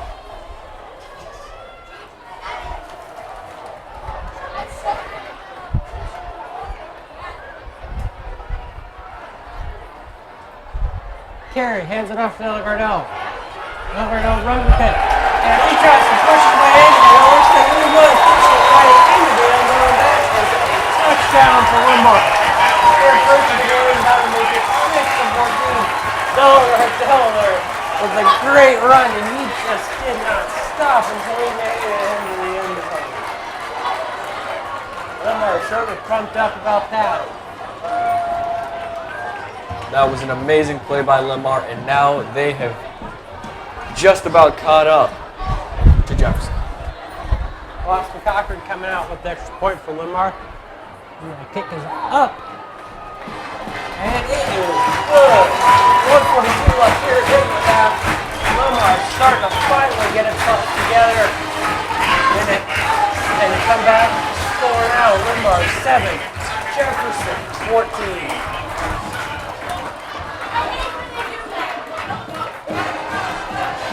I think that Linn-Mar fans certainly met Linn-Mar did not have a first good first quarter there. But second quarter, they have just been coming fast. And certainly one thing they started to do is they started to capitalize on big moments like the interception that Jefferson put that put them in such a good field position to start with, and that they just scored on.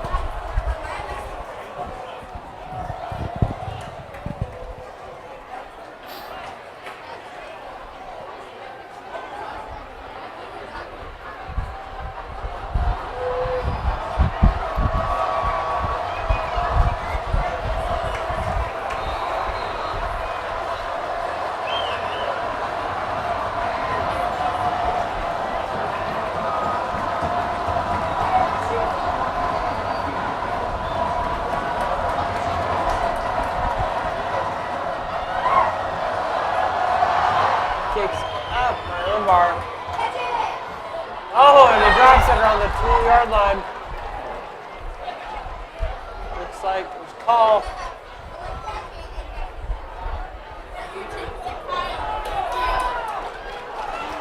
I'm not sure exactly what they called on that, but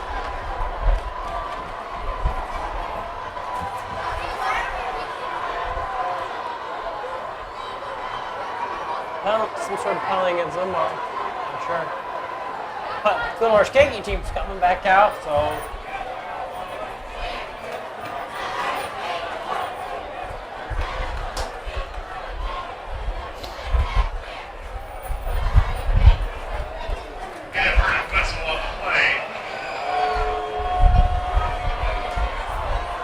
Okay, Linn-Mar set the kickoff again.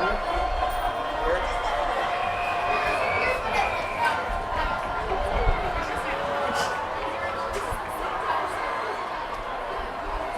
Cochran again set to kick off. Better foul, a little bit of courage for Jefferson. Linn-Mar fans trying to get as loud as they can. Oh, penalty for correction. The whistle blown again. Oh, look, Jefferson trying to make a late second substitution here. They are bringing in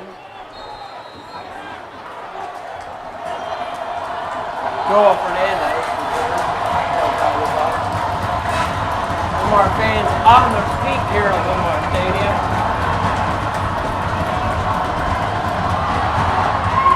Kick is a good one, and Jefferson will just let it bounce into the end zone for a touchback. They will start their drive at their own 40-yard line. 1:42 left, certainly enough time for Jefferson to score again. I think, if I was Jefferson, and based on what so far I've seen in this game, I'd try to throw it down the field, get into field goal range, run the clock off, whatever time's left on the clock, and just go into the locker room with a field goal. For me, that's what I do. Put you up by 2 scores and give your team a lot of momentum. But anyway, Water with the throw, overthrows his man again. And that'll make it 2nd and 10 for Jefferson. Trent Keenan here is the intended receiver.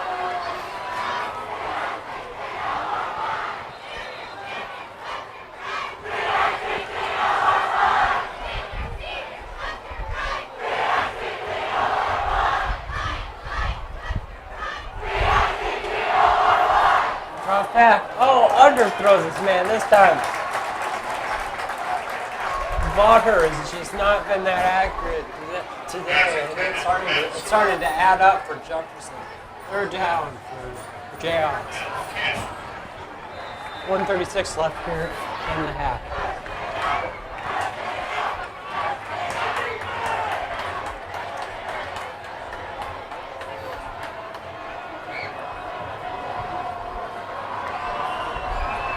Button hands it off to man. Man gets tackled immediately. And he got around the 16-yard line. Lost about 4 there. More important for Jefferson, it'll bring up 4th down. And I believe 14. Tyler Bell there was the runner for Jefferson. Linn-Mar takes its 2nd timeout. It has 1 remaining.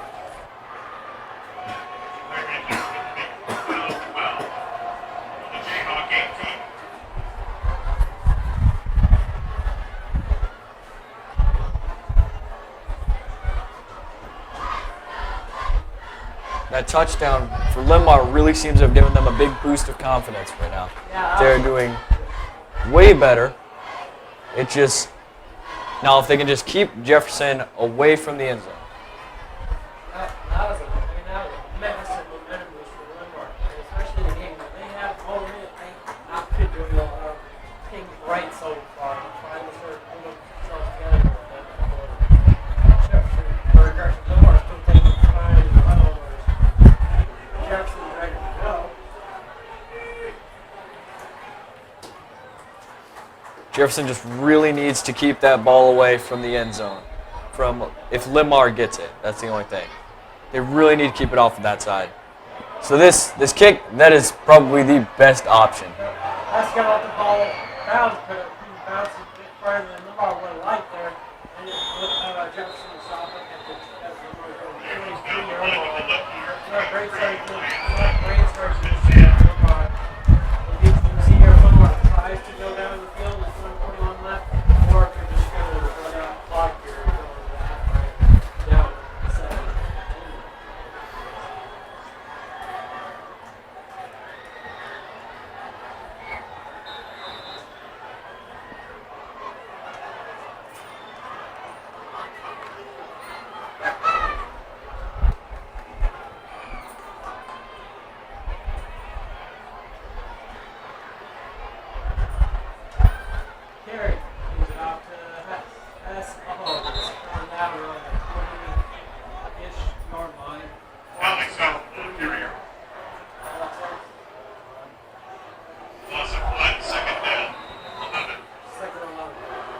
Linn-Mar really needs to pass at this. Just this possession. They really need to get it back down there. Good carry, running away from pressure. Oh, he can't get out. And he's running sack around the 26 driver. Let's go back to what I said earlier about Linn-Mar and Xavier. They're just off. Linn-Mar's offensive line and just got a bit on his game. It's really this entire year so far. It's really constant. Carry her. Carry about that. Throws it side. Wide open man. Good jump. And it looks like he catches where I'm standing. And it looks like the refs are gonna agree with me on that. Zach Gerlach there with the catch. With the ball up. Because he's out of bounds. Clock stop at 26.9 seconds.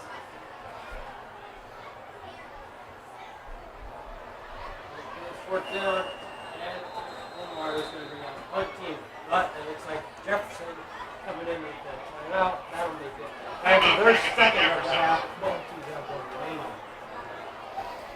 Not a great drive there by Linn-Mar. At the very least, they're in the top down. After that, Jefferson has almost a chance of scoring now. Linn-Mar just has to keep that ball away from Jeff, and they'll be perfectly fine till the end of the quarter.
Most likely he's going to go one, maybe two Hail Marys down the field, see what they can do. Water, drops back, chucks it way up in the air, and he underthrows the receiver. Oh, the refs say he was out of bounds. That was a great catch, went in, but he wasn't out of bounds. Second down, I heard about 6 seconds left. Waters pass goes incomplete. Second down, 10.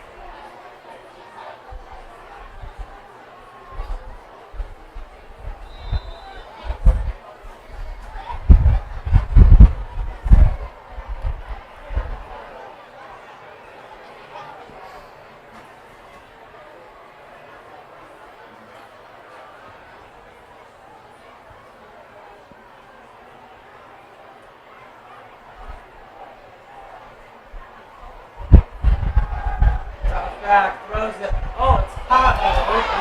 Catch. Ooh, he runs with it. Knocks over a lot.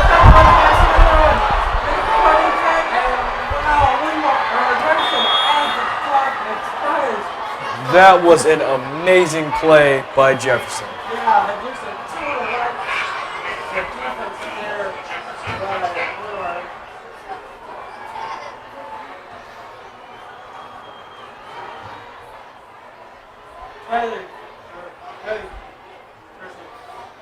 Tyler down there with the reception, incredible touchdown reception there by Jefferson. Man, that was a great play by Jefferson, but it was also Linn-Mar's defenders totally fall apart on that play. It was pretty embarrassing show by Linn-Mar defense. It was an amazing show by Jefferson's offense. The extra point, though, no good for Jefferson, as that will be the end of the first half.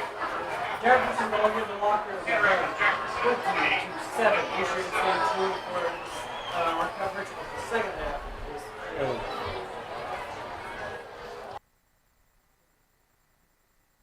hit it, and then I was listening.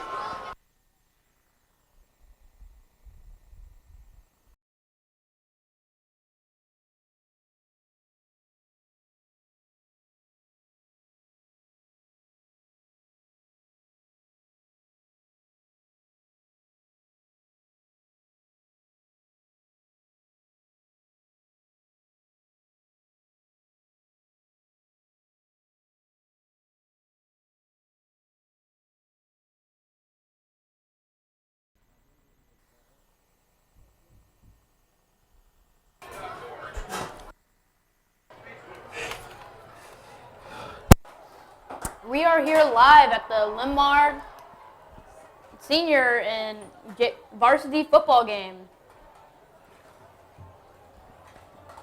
The Jayhawks and the Lions are out warming up on the field. We got 2:04 left to go warming up.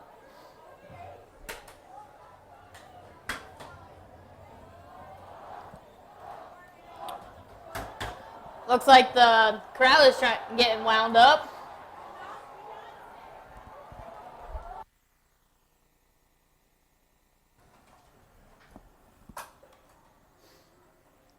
Again, we are in the warm-up period. Once this minute 36 is done, then we will get back to the game.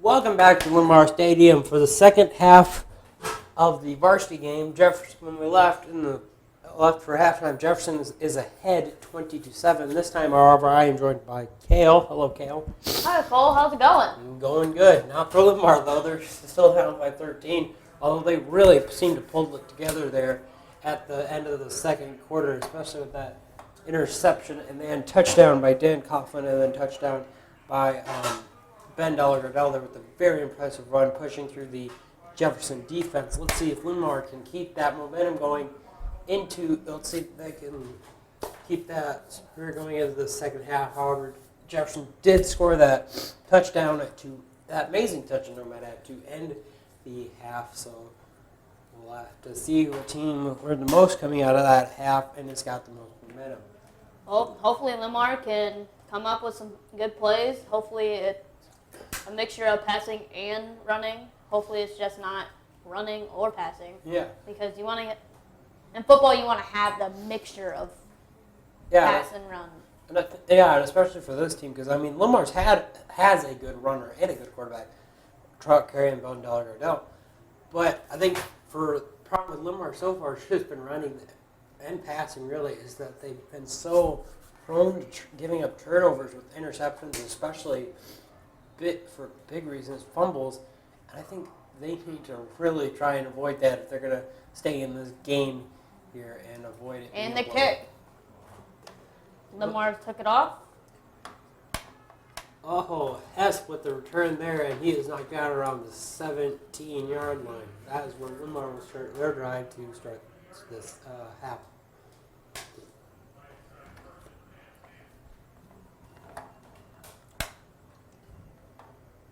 So, Cole, who are some players that we can really watch for on both teams? Well, for Linn-Mar, Trout Carey's had some very good passes for Linn-Mar. Not all of them accurate. Sometimes they find themselves in the defense's hands, but for the most part, he's been pretty good passing. And Delgardell, with the exception of the two very costly fumbles, had some very good rushes, and especially some very powerful rushes, like the one that got him into the end zone for Linn-Mar's only score. Carey, lined up, hands it off to Delgardell. Delgardell runs to the side with it, and he is knocked out of bounds around the 19-yard line. As for Jefferson, I think their quarterback, Noah Potter, he's just not been his A game today. He's slinging the ball left and right. Yeah, I think he's just getting too pressured and easily, and he's letting the pressure get to him, and you can see because he'll throw it right after he hikes it, and he'll throw them strong, granted, but they're very rarely so far in this game have they been accurate for them. That's one thing they're just going to need to change if they're going to want to maintain the lead. And their wide receivers are doing an amazing job with catching his balls, and they're doing a great job, especially I can't remember his name, but the receiver for Jefferson who got the touchdown to end the half because that was only for like a 6-7 yard catch, but he managed to run all the way down the field with it and into the end zone. So that's one thing that Jefferson's really got going for them is the receivers are really trying for and pushing for it and going for those extra yards after the catch, which is, especially for them, really important because especially for Jefferson and such a passing team, when they have receivers that are just going for as many yards as they can get like that, it makes a huge difference, not only in the stat book but also in the game and even the morale for the team. Anyway, Carey hands it off to Garmin. Garmin runs up the middle of it, and he gets a first down, and he is down on the 35-yard line, 34-yard line, gain of 9 there for Isaiah Garmin. That'll be 1st and 10 for the Lions. Cole, what do you think Linn-Mar should do to get up to where they could be in order to win this game? Well, hold on. Hess with the run there, and he dives over the 40-yard line, down at around the 41-yard line. Not enough for a first down there, but certainly a good game for Linn-Mar. That'll make it 2nd down. For Linn-Mar, I think one thing they got to focus on is just, and they dealt with this really well in the 2nd quarter, granted, but they just need to stop making so many turnovers. It's cost them. I mean, this game would be 7-7, well, actually 6-7 right now, if it weren't for those turnovers. I definitely agree with you there, Cole. Or Carey with the handoff to Garmin again. Garmin runs straight into it. A Jefferson defender knocks him down, but he's down around the 44-yard line. And it looks like they are going to call it it looks like they might have to measure it here.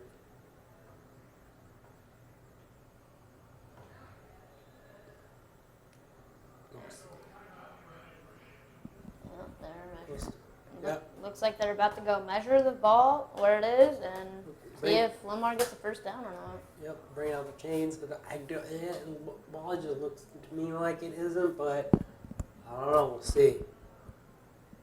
Maybe it is barely, but it wouldn't be by much. Even if it is, it's a good for Linn-Mar, but yep, it is. Hey, sorry, Gail. Yeah, but it's a first down there for Linn-Mar, making about half of football over the first down marker. That will make it 1st and 10 for the Lions with 10:31 here left in the 1st quarter. Linn-Mar really starting to move well down the Jefferson field. The Jefferson defense has just not been stopping them all that much so far.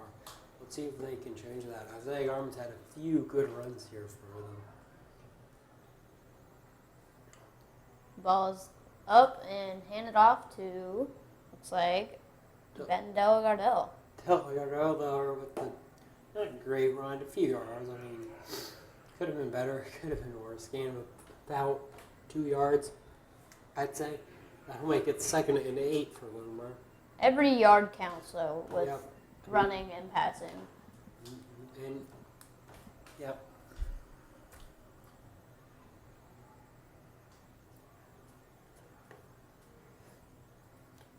Carey fakes the handoff to Garmin, actually hands it off to, I believe, Alexander Hess. And he is down around the 40, it might be midfield, looks like. Yep, that's where they're going to mark it at midfield. That'll make it 3rd and 4 for Linn-Mar, right at the mid spot of the field. There's only 9:27 left in the 3rd quarter.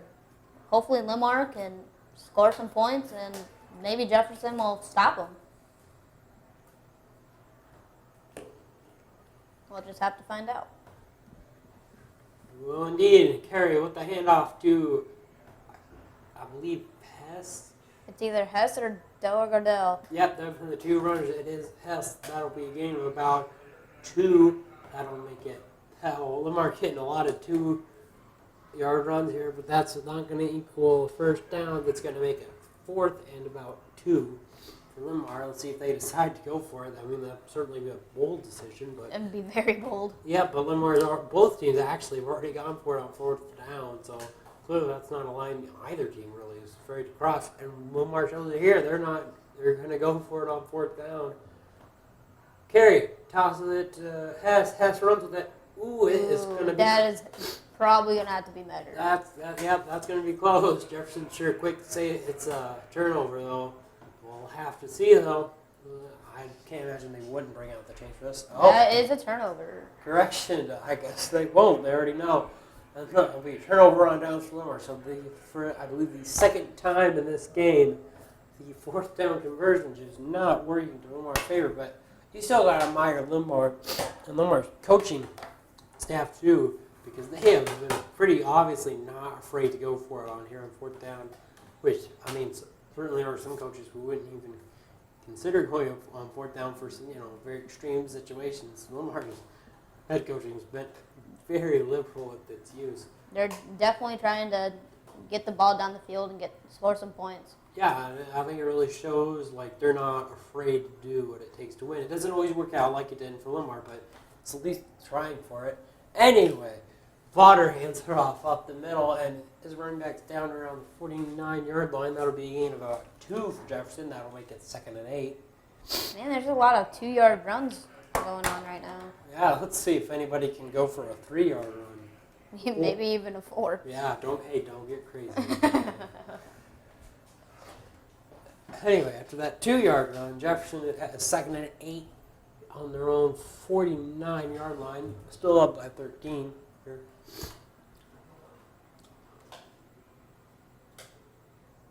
Potter hands it off to his man. He runs with it. Jefferson runs to his side, and he is down for what appears to be for a first down. Joshua Furrow there with the run for Jefferson.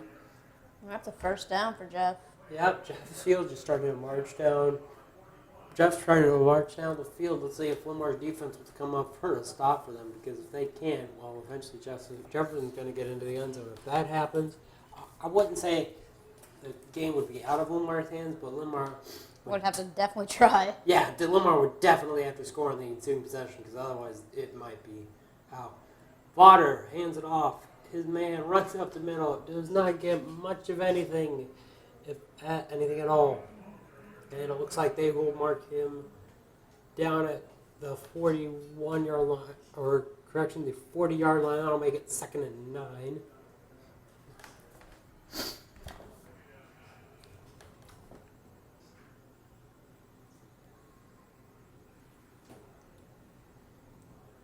This Jefferson offense is just mowing down the Linn-Mar defense.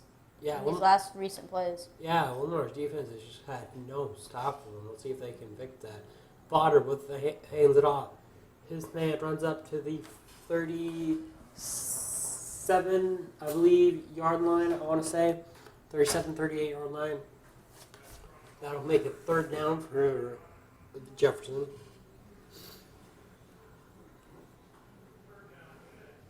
Third and 6 for the Jayhawks.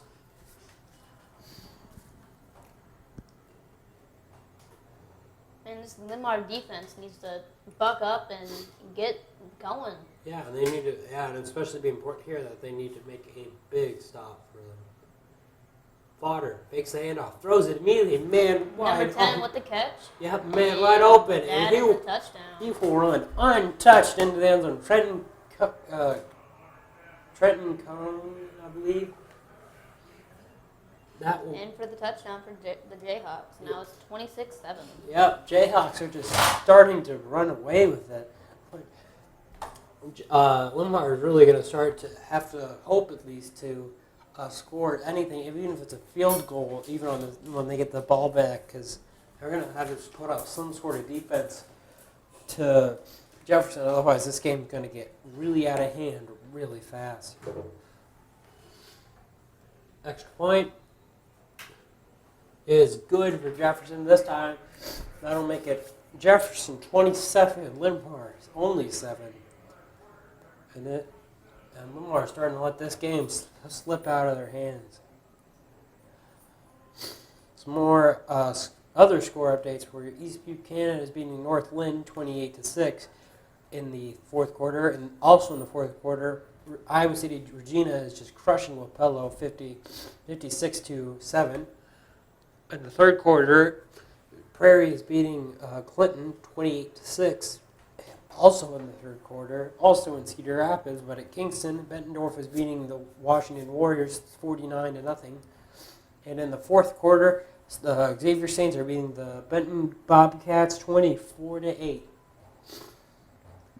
Those Benton Bobcats just beat Marion High School Yeah, 2 nights ago. Yep. And those Xavier Saints beat Linn-Mar Lions just a few nights. Yeah. Although I was at that game, and I'd say Linn-Mar, I think at least defensively, maybe not so much offensively, but defensively, Linn-Mar was very good. I believe it was only 7-0 at the halftime, which, considering Linn-Mar's relative, say, talent, that I thought that was very impressive that they did manage to do that against a ranked team, a team that I believe now is actually ranked first in 3A. So, Looks like the Blue Jays kicker, number 7, is getting lined up to.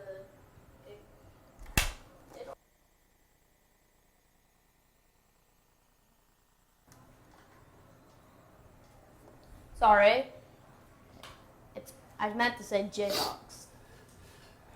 that's all right. Anyway, the Jayhawk kicker kicks off and it'll bounce right into Linn-Mar's hands. Alexander Hester with the return, and he will be tackled down around the 40, or correction, the 17-yard line.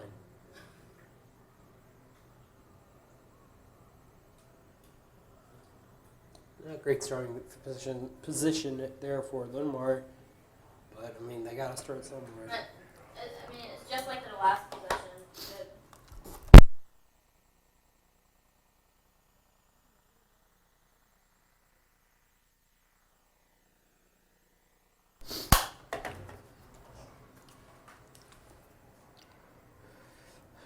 Hopefully those plays were good plays, Yeah. not bad plays. Hopefully for Linn-Mar they're not going to throw any more interceptions or have any more fumbles.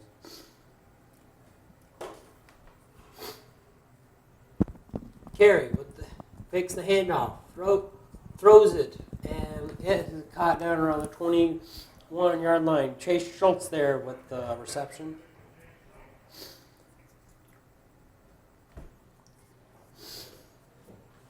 I'd just like to apologize right now if anybody hears me sniffling over the air. I've had a bit of a cold recently. Nothing I can do about it. I apologize.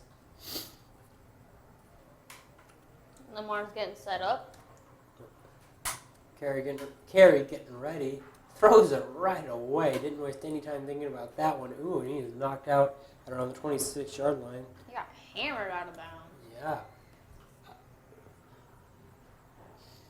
A.J. Bush there with the reception.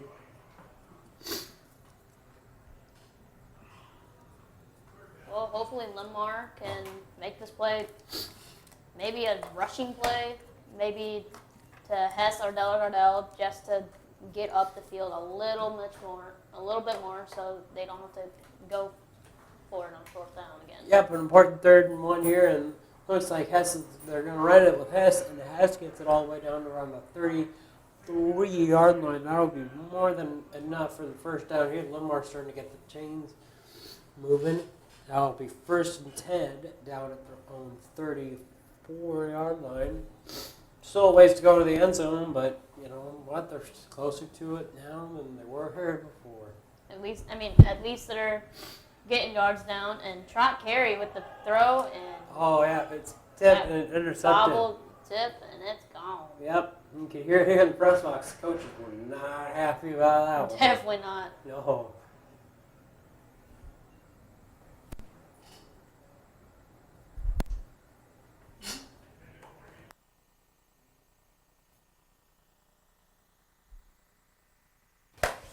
Yep, Linn-Mar. Now 2nd and 10 here for Lions after that incomplete pass.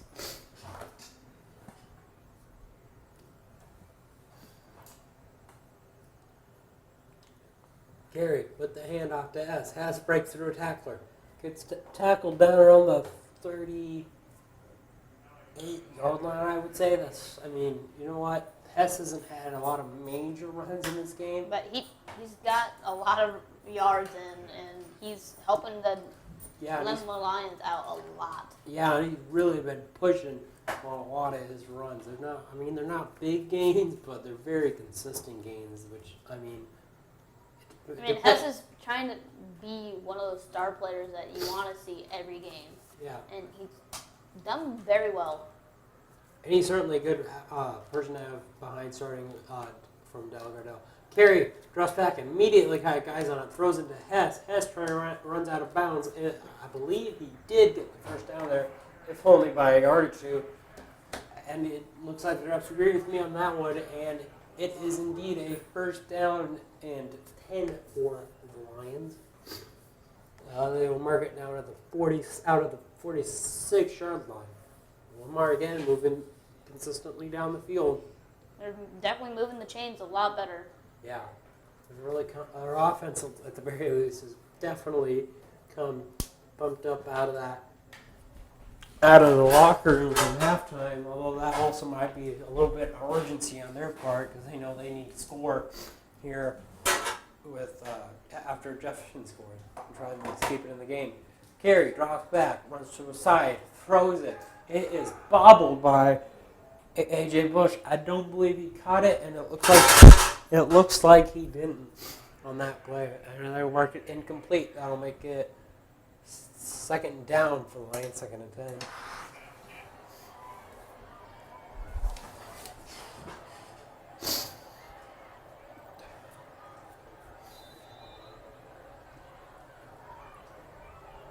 Looks like the Linn-Mar cheerleaders is about to do a cheer, trying to get the crowd riled up, to try to get the players riled up and make better plays. Carey hands it off to Hess. Hess finds a hole, and he is knocked down at the 41-yard line. A gain of about, I'd say, 13 or 14 there for Hess, and that'll easily be a first down from the Lions. A great gain by Linn-Mar there on that play. Get the new first down. And Linn-Mar, his offense is looking a lot more organized than it was when this game started.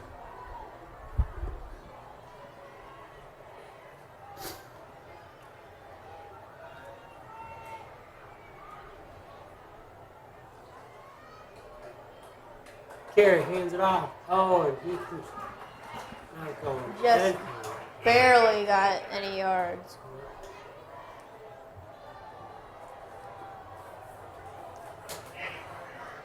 Linn-Mar cheerleaders cheering up the crowd, making them rile up the players. Yeah, getting the student section pumped up.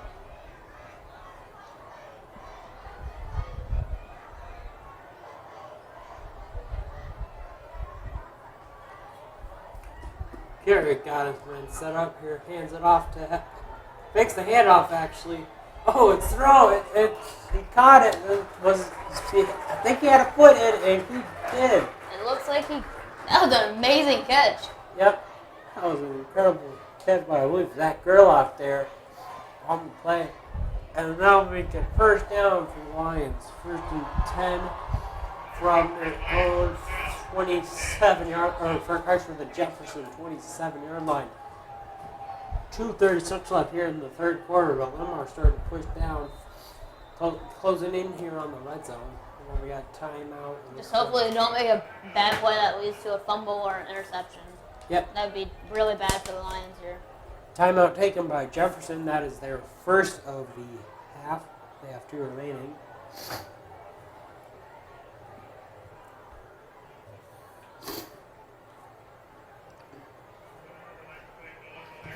Some more college football updates for you. The 3 games going on tonight. FIU beat Alcorn State 17-10 out game in Miami. Oklahoma State is currently beating South Alabama. Number 11 Oklahoma State, I should add. It's currently beating South Alabama late into the third quarter, 34-0, and also late into the third quarter in West Lafayette. Purdue is crushing Ohio actually, 41-14. And then I, of course, earlier mentioned in the game that, of course, where the major Iowa teams are playing. Lions are getting lined up at the field. Looks like the Blue Jays are just waiting for them. They are already ready.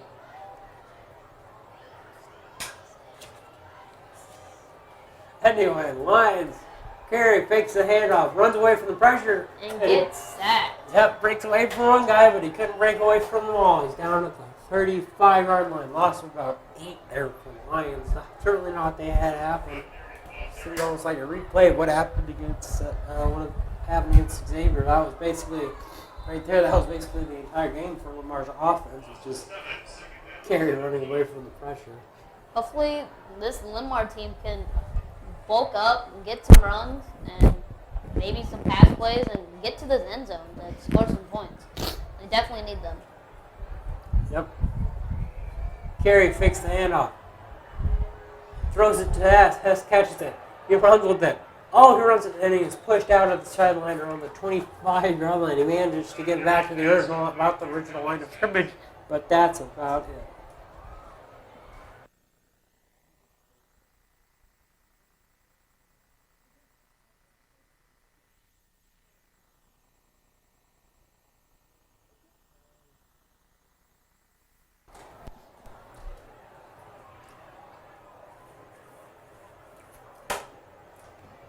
There's only a minute 47 left in the third quarter.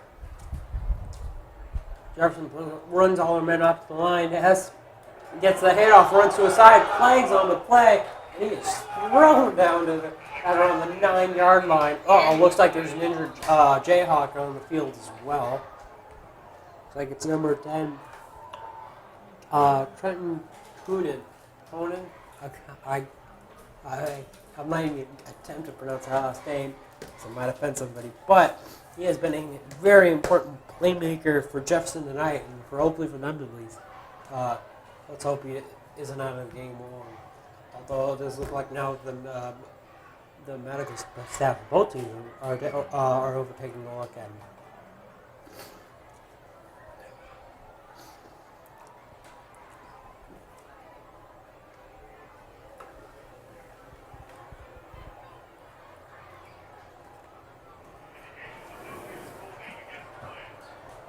Holding against Linn-Mar, so at the very least, that pass and catch, or that great run by Hess, got out of the 9-yard line, that won't count for anything now, as that'll move Linn-Mar back, actually. As Trent, just going to call him K. Trent K's now getting up and walking away, although limping, which is certainly never a good sign for any football player. Hopefully for him, the injury isn't too serious and that he can get back in the game. Hopefully Linn-Mar can make it past the first down marker for this 3rd and 18, but it's not likely.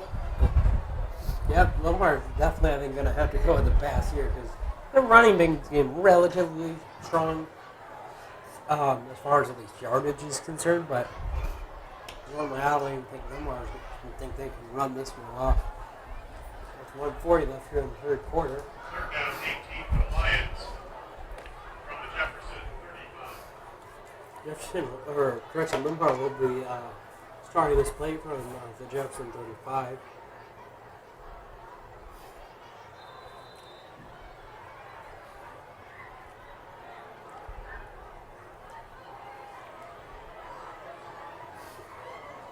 Looks like Linn-Mar is lining up. Looks like an I formation, but it does. Looks like shotgun to me, but Carey drops back. Throws it to his side, really chucks it up there, way overthrows his intended receiver there. I'll make it 4th down for Linn-Mar. For Linn-Mar, you gotta wonder what they're gonna do here with on the Jefferson 35-yard line. Whether because it's not exactly long enough to go for the field goal. It's a really long field goal if they do. Yeah, but it's not exactly a great place you want to punt from either. You know what I mean? And with it being 4th and 18, it doesn't make going for it tantalizing option either, but it's the one Linn-Mar's going with. Looks like they're going for it again. Yep. Linn-Mar's coaching's certainly not afraid to go for it. Gary panic. Gosh, remember that? Runs straight into a defender, runs straight into another defender, and he is tackled down at the 29-yard line. And while I'll admit that play had very little chance of succeeding, Gary Panic's run did not help its chances much. Jayhawks will take down or start at the first and 10 on their own 29-yard line, I believe. A beautiful, if slightly chilly, night here at Linn-Mar Stadium. It's definitely not too late to come check out your Lions if you want to see them in person. Yeah. You still got a minute 22 left in the third quarter. The mood is beautiful out tonight. Yeah, if you can't make it out to the game tonight, at least take the opportunity to get out at the moon tonight. Tackled by Cameron Bonner. Cameron Bonner with the tackle that run by Jefferson.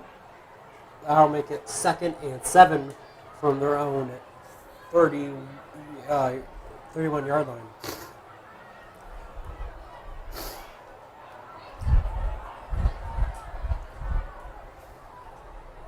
Handoff. Ooh, and he is stopped almost immediately. Jacob Thompson there with the run back. Almost a tackle for a loss. It was make it 3rd down for Jefferson. It looks like the clock's. It was for a loss. Yep. Looks like the game clock is running down around 27 seconds left. Looks like there's about a 2-second difference between the game clock and the play clock.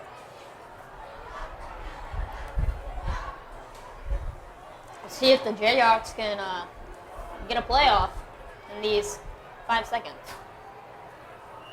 And Looks like they are going to call a timeout here. Let's see who the timeout. there's only a 2:07 left. Yeah, that was a good timing by Jefferson's head coach. That'll be their second timeout of the half, and with one remaining. And for Jefferson, you got to hope that Linn-Mar doesn't come back, because if they do, and admittingly, basically more or less only 1 quarter to do it in, you don't want to get these 2 timeouts. Linn-Mar marching band playing some cool tunes. And tonight, in general, has just not been a night for close games. Iowa City, Virginia in the fourth quarters, beating Sylvan Wapello 56-7. Prairie crushing Clinton 42-6 in the fourth quarter. Bettendorf now beating the Warriors 56-0 in the fourth quarter. See if Washington can at least score that game, even if it's a safety field goal. Benton's starting to come back against Xavier. That game in the fourth quarter, 24-14. Xavier leading. Let's see if it's too late for Benton, or if they can indeed come back to challenge the Maybe the Saints. Bobcats can beat the Saints. They're really a second half team so far this year. Anyway, throw, and it is caught, but he is tackled almost immediately. Water to Mitchell Hall there with the catch. And he'll be marked down at the 22-yard line. Also That is the third quarter. Here is the third quarter. The score is 27 for Jefferson. Linn-Mar 7.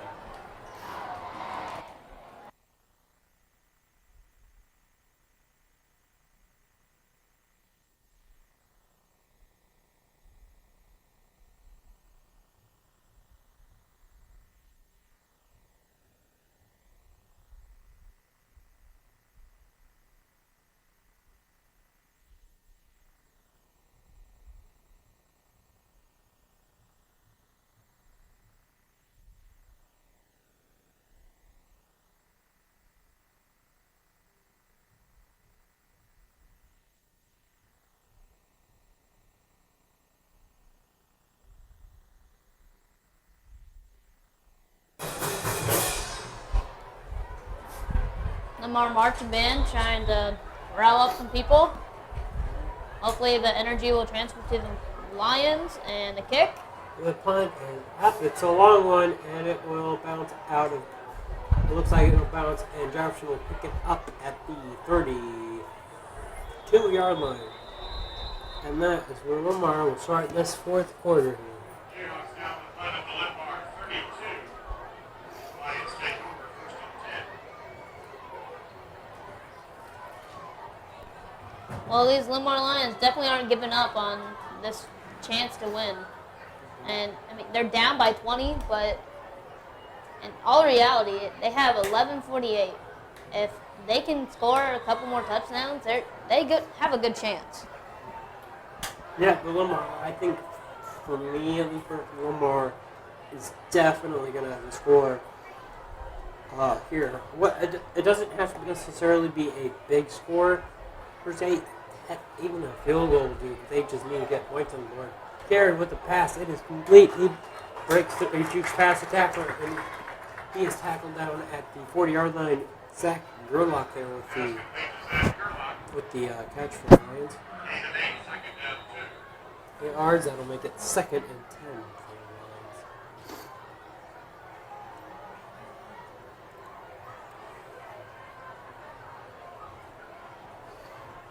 Some of the Linn-Mar Lions are trying to keep warm down there.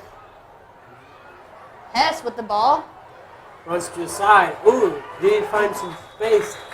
He is out of bounds on the 41-yard line. Hess is just having a great game tonight for Linn-Mar. It's just too bad for him and the rest of the team that's just not been showing up on the scoreboard. He's definitely being a team player in this. He's trying to get that touchdown. Trying to get his team some points.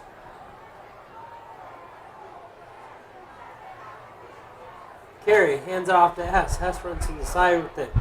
And he is knocked down around the 37-yard line. Hess is really taking a lot of hits tonight.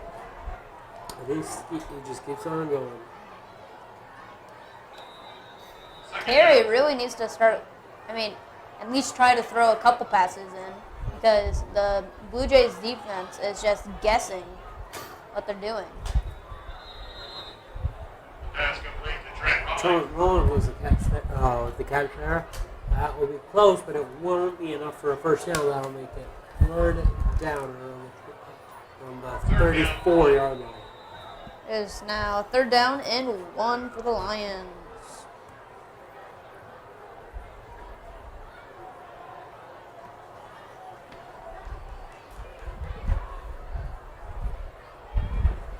Carey with the handoff. Hess runs with that, and he is tackled at around the 28-yard line. But more importantly, it will be enough for a first down for the Lions.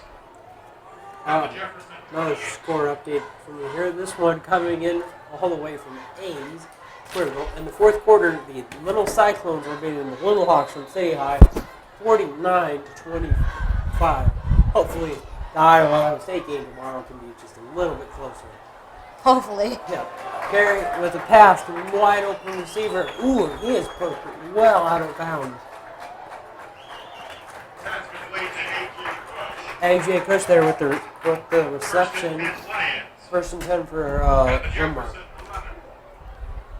These Linn-Mar Lions are starting to shape up in this last 9:55 left. In the game, yeah. Maybe they'll score. Maybe not. But hopefully they do.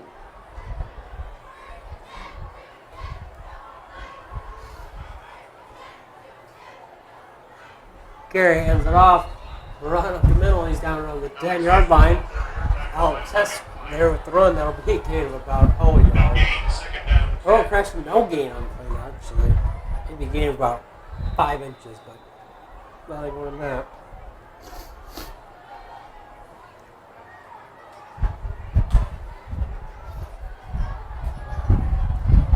This Linn-Mar offense needs to get a touchdown in order to stay in this game. Speaking of which, Carey throws it way in the end zone. And And that's it a is. touchdown. Yeah, that is an amazing catch there by Trent Rolling there. He was in coverage in the corner, but he still managed to come up with it. That'll make it now 13-27, and Linn-Mar got some new life. Just breathed some new life in this team. bell's ringing, the band's playing, and the cheerleaders are flying the flag. Yep.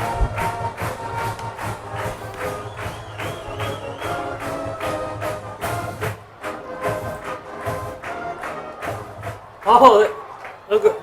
Care got the fake missile. Oh, he tosses it, and he'll put through.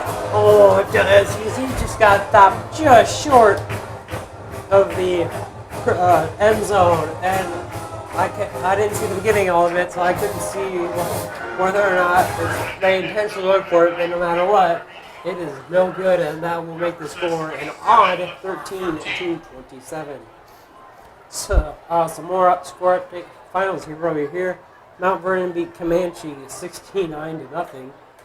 Davenport Assumption in the fourth quarter tying West Delaware 14-14. At halftime, Center Point Urbana Storm Pointers are beating Macokota 17-7. Davenport North is losing to Dubuque Seniors in the third quarter, 7-28. Pleasant Valley's beat Muscatine 63-6. Davenport West tying Burlington 13-13 in the third quarter. And in the fourth quarter, Cedar Falls is beating Iowa City West 24-21.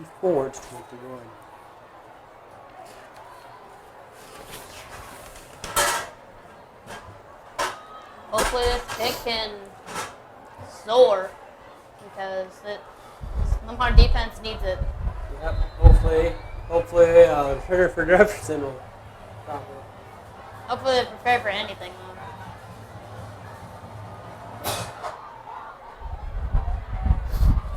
Sure did soar, that's for sure. Yep. Linn-Mar defense just all of them. Dogpiling on the turn man for Jefferson. They certainly still want to win this game, which is, I think, certainly a good sign. Tyler Bell returns the kickoff to the Jefferson.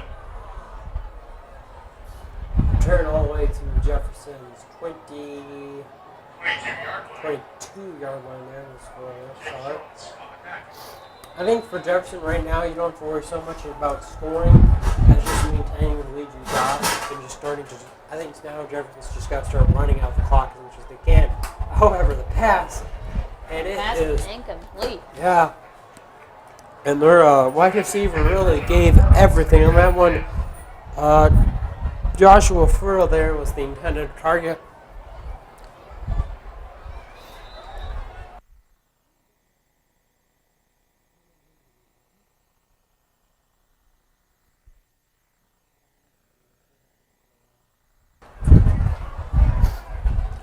Botter hands it off. This man runs with it. Or Botter, captain, excuse me. And he is down at the 30-yard line. So that made a 31-yard line. I'll get him close, but not enough for a first down. That'll make it about 3rd and 2. That girl out there with the tackle for the Lions.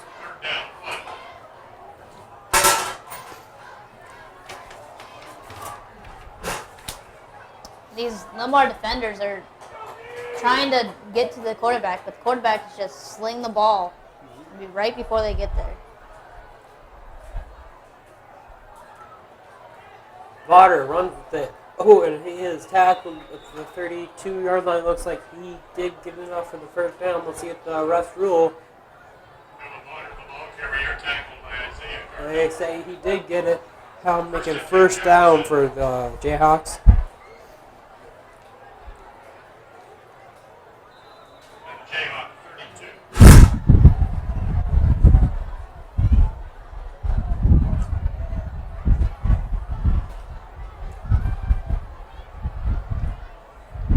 Botter with the handoff. His man runs to the side.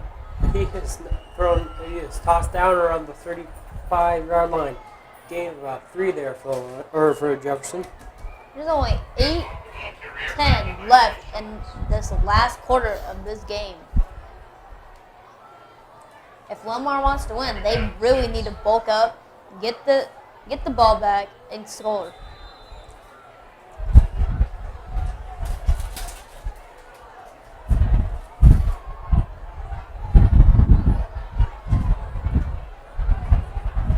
Botter takes the handoff, runs with it himself, tosses it. Going with the option there, flags thrown out on the field, and he's knocked out around Flags are thrown everywhere. around the 41-yard line. Gain of about 5 there.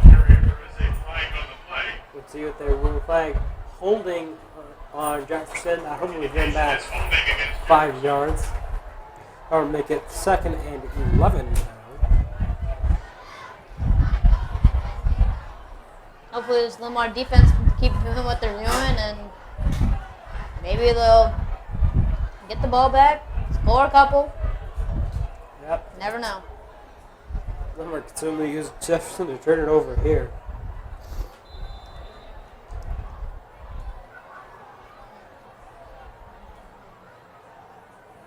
It'd be very good if Jefferson. Throws. Oh, it is tipped. It looks like it got tipped for a while. I don't know if we knew where the ball went.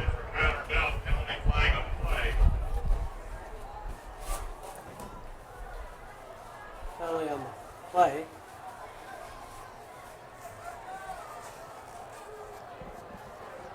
Looks like the penalty was on Jefferson. Like, On Linn-Mar, it looks like.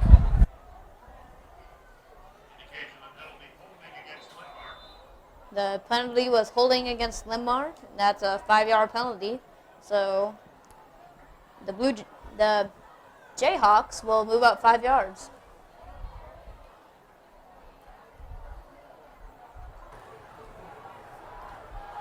decides to run with it, runs up the middle. He gets, I don't know if he got the first down, but he certainly got close to him. Water there, just decided to keep it. And they will mark it for a first down, and that will really change for Jefferson and Linn-Mar's defense. It's just tired out right now, and they cannot hold. They're starting, you can see it, they're starting to lose their grip on this Jefferson offense. A lot of players got their hands on their hips right now. And it's only going to get worse in the game. And Linn-Mar really needs their defense to step up here and hold Jefferson so that way their offense can do something when they got the ball. Linn-Mar needs their whole team to really just step up and bulk up for the defense, get the ball. Water with the handoff. Man runs to the side with it, and he just barely pulled out by a Linn-Mar defender. Henry Garsain. Yep, Henry Garsain there with the run. That'll make it another first down for. Wait, correction. It will make it second down, but very close for Jefferson. Make it about second and about 3 centimeters.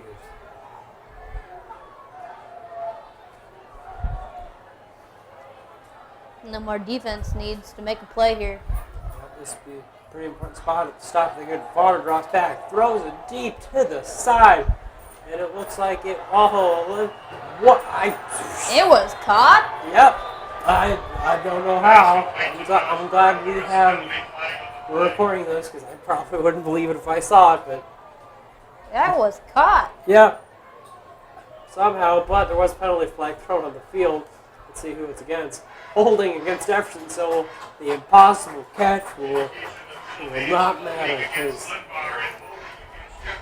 Oh, there was also a penalty against Linn-Mar, I believe, but the penalty. It still cancels out that play. Yep, the holding will move Jefferson. Oh, make Jefferson with beat downs. And amazing play for Jefferson won't count for anything now. As that moves back to make it a 2nd and 1.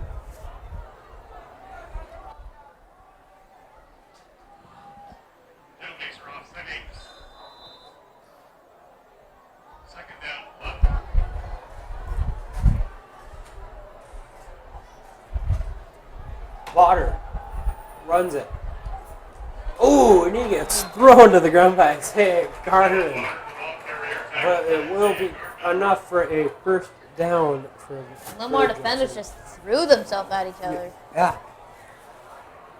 It shows at least some of the Linn-Mar defenders are still giving it their all, even here. The game is almost over, and unless Linn-Mar can score here and score quickly, the game is going to be over, especially if Jefferson manages to score on this drive. But Jefferson's done an incredible job of melting the clock so far on this drive. The Jefferson crowd's definitely cheering on their varsity team. That is for sure. Vodder with the handoff. His man runs it all the way down to the 39-yard line. Josh Burrow, the ball carrier, tackled by Chase Forsythe. Second down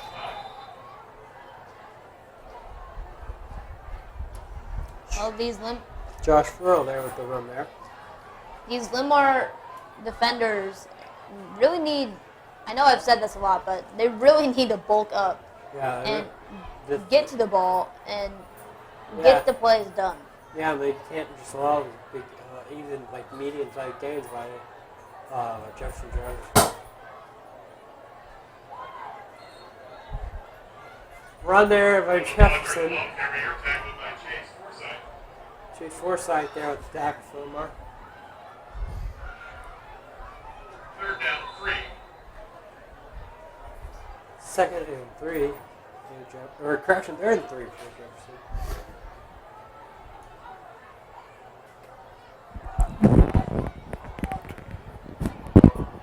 Jefferson and Linn-Mar are lined up, ready to go.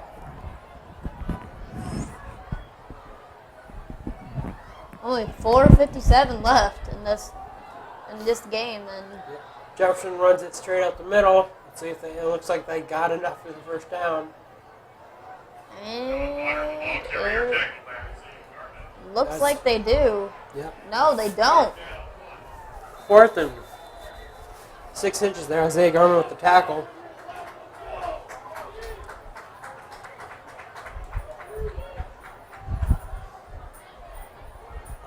I believe Jefferson is going to go for it here. It looks like they might also. Nope, they are going for it here. Waters out on the field. So they're just going to go with the short run, I would imagine. Yep. Water hands it off to the man to the side. He runs. That Ooh. is the. First down, but. I say that's a first down. Yep, not by much. Mitchell Hall with the run there.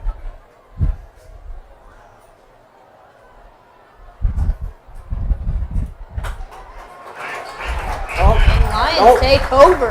It wasn't the first down. It wasn't the turnover on that. That is a miracle for the Lions. Yeah, that is going to be big for them. Oh, Linn-Mar just needs to capitalize on this because this, A, very well may be their last chance at scoring tonight. And B, even if it isn't, they need to score on this because even if they get the ball back later in the game, it'd be too much to overcome for the Lions. Linn-Mar offense really needs to get down the field and get a touchdown. Runs right through some defender. Oh, and trips. Trips and slides. It's in about 3. Try carrying the ball carrier. Gain of 4, second down 6.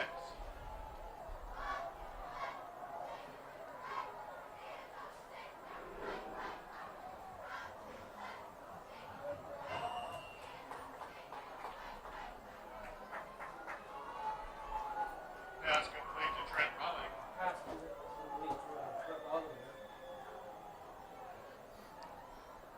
That was a good run by Down 1. Carey and rolling after his catch, and hopefully Linn-Mar can keep doing that and maybe score.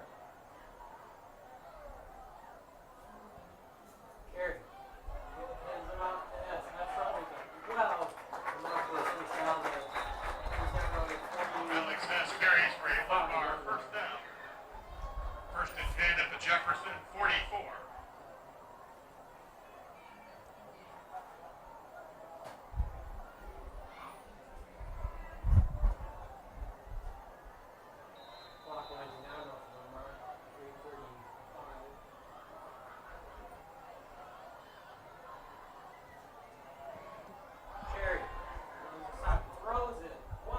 It is a catch. Pass complete to number 84, Drew Strotman. First and 10 Lions at the Jefferson 32. You're getting very, they're getting to that end zone, and hopefully they can score. 'Cause we've seen them get down this far, and hopefully they keep going. Carry hands off to S. That's not getting as far. Alex has the ball carrier. Pass was from Gary, and that'll be a game of about 2. Gain of 1, second down. Rushing will be a gain of 1. That'll make it Hess second kind and of 9. had a hard time getting up there. Hopefully he's not. I mean, he's up and going now, so he's not injured. Timeout on the field. It's amazing how Hess has been able to go as far as he has in this game with all the hits he's taken. He's really trucking through this game.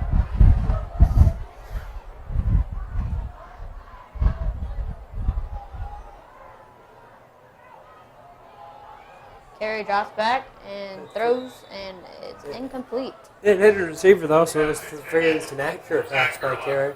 Whirlock was the intended receiver. Third down 9. 3rd and 9 for Lions.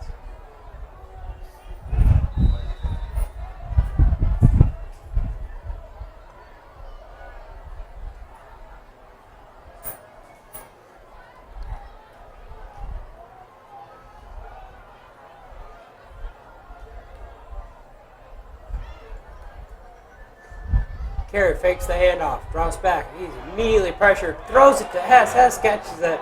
He runs with it to his side.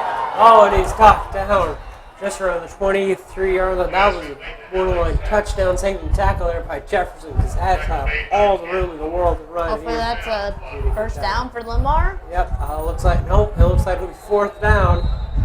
Looks like Linn-Mar's not even going to think about it. They're going for it, which, okay, that's the run, and it looks like, ooh, he gets pushed back, but because of forward progress, let's see how far he got, and let's see if they mark him for first down. Alex has the ball carrier.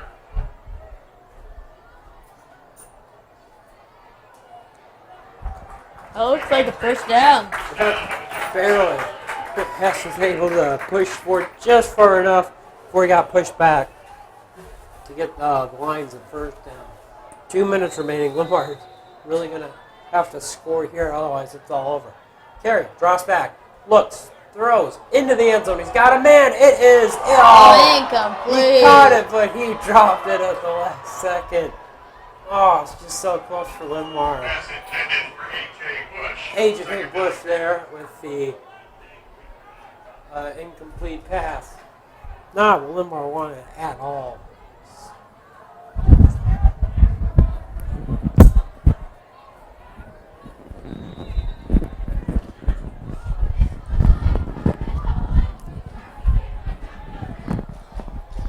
Linn-Mar cheerleaders trying to get the fans riled up again.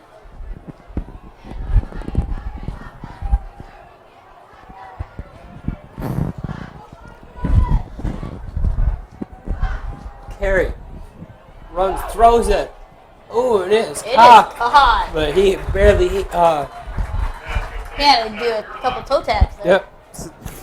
Yep, looks like Zach Gerlach's been taking ballet lessons. And they paid off. Make it 3rd down for Linn-Mar.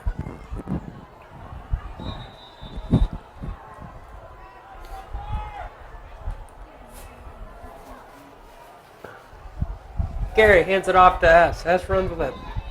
And he is Alex has the ball. down around the 8-yard line. Plays good for a land. But that'll make it 1st and goal for Linn-Mar, which is what really counts. 1:46 left here in the 4th quarter. Linn-Mar is really going to start pushing that ball in the end zone. They don't have the luxury of trying to run down the clock and let time run out here. Gary runs, throws it. Oh, well. Way overthrown. Yep, well over his intended man, which is Drew Shotman. And that will make it 2nd and goal from the 9.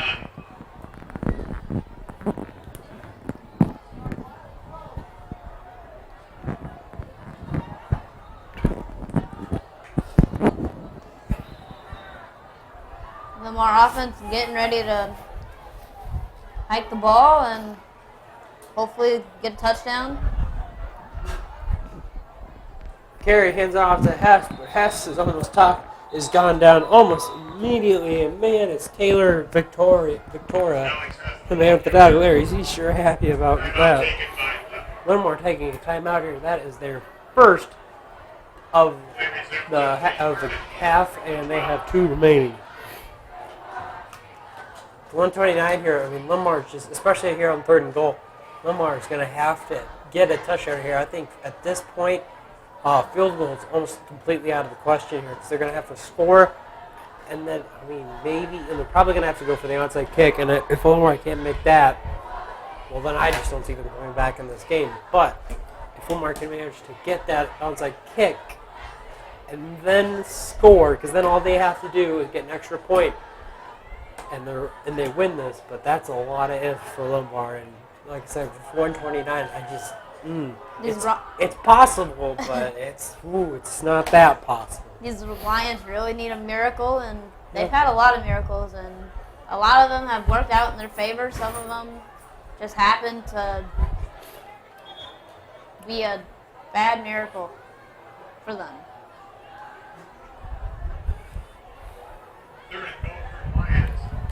And they're at 3rd and goal for the Lions, and they're at the 12-yard line. Carey runs with it. Looks for someone to throw. Just tries to run with it himself. Oh, tries to jump over the defender. It does not work out for him. He gets a gain of about 6 there. That'll move him to the 6-yard line. But more importantly, that'll make this 4th and goal. Another timeout taken by Linn-Mar. Now they and Jefferson both have 1 remaining. Hopefully Linn-Mar in this timeout talks to their coaches, and hopefully they go for it because they really, really need this touchdown. We got some final scores coming in now. East Buchanan beat North Lynn 28-6. Iowa City Regina beat Wapello 56-7. Prairie beat Clinton 49-22. Whitnorth crushed Washington 56-0. Xavier beat Benton 31-21. Kennedy yesterday. Kennedy beat Dubuque Hempstead 24-7.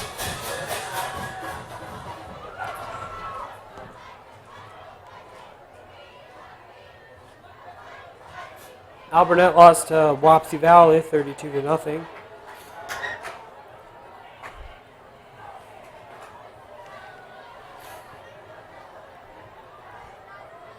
Maquoketa Valley lost to Durant, Maquoketa Valley beat Durant 28-14.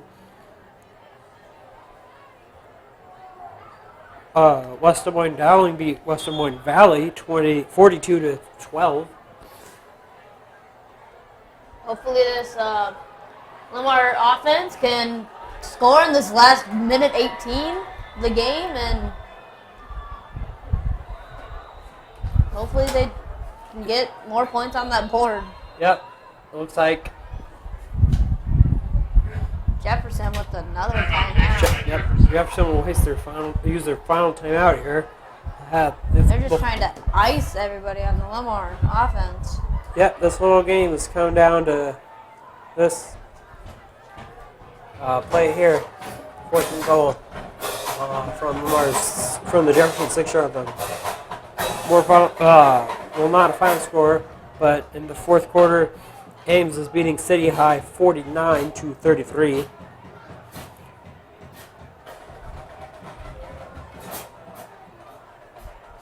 In the 4th quarter, Center Point Urbana is beating Maquoketa 30-7. Dubuque Senior beat Davenport North 35-7.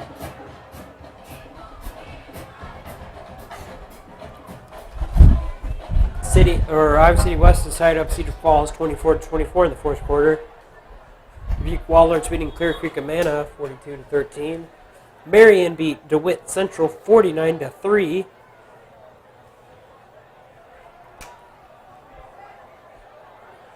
Monticello lost to Union 42-0. The Linn-Mar Lions are lined up, and Trot Carey is getting ready to get the ball off.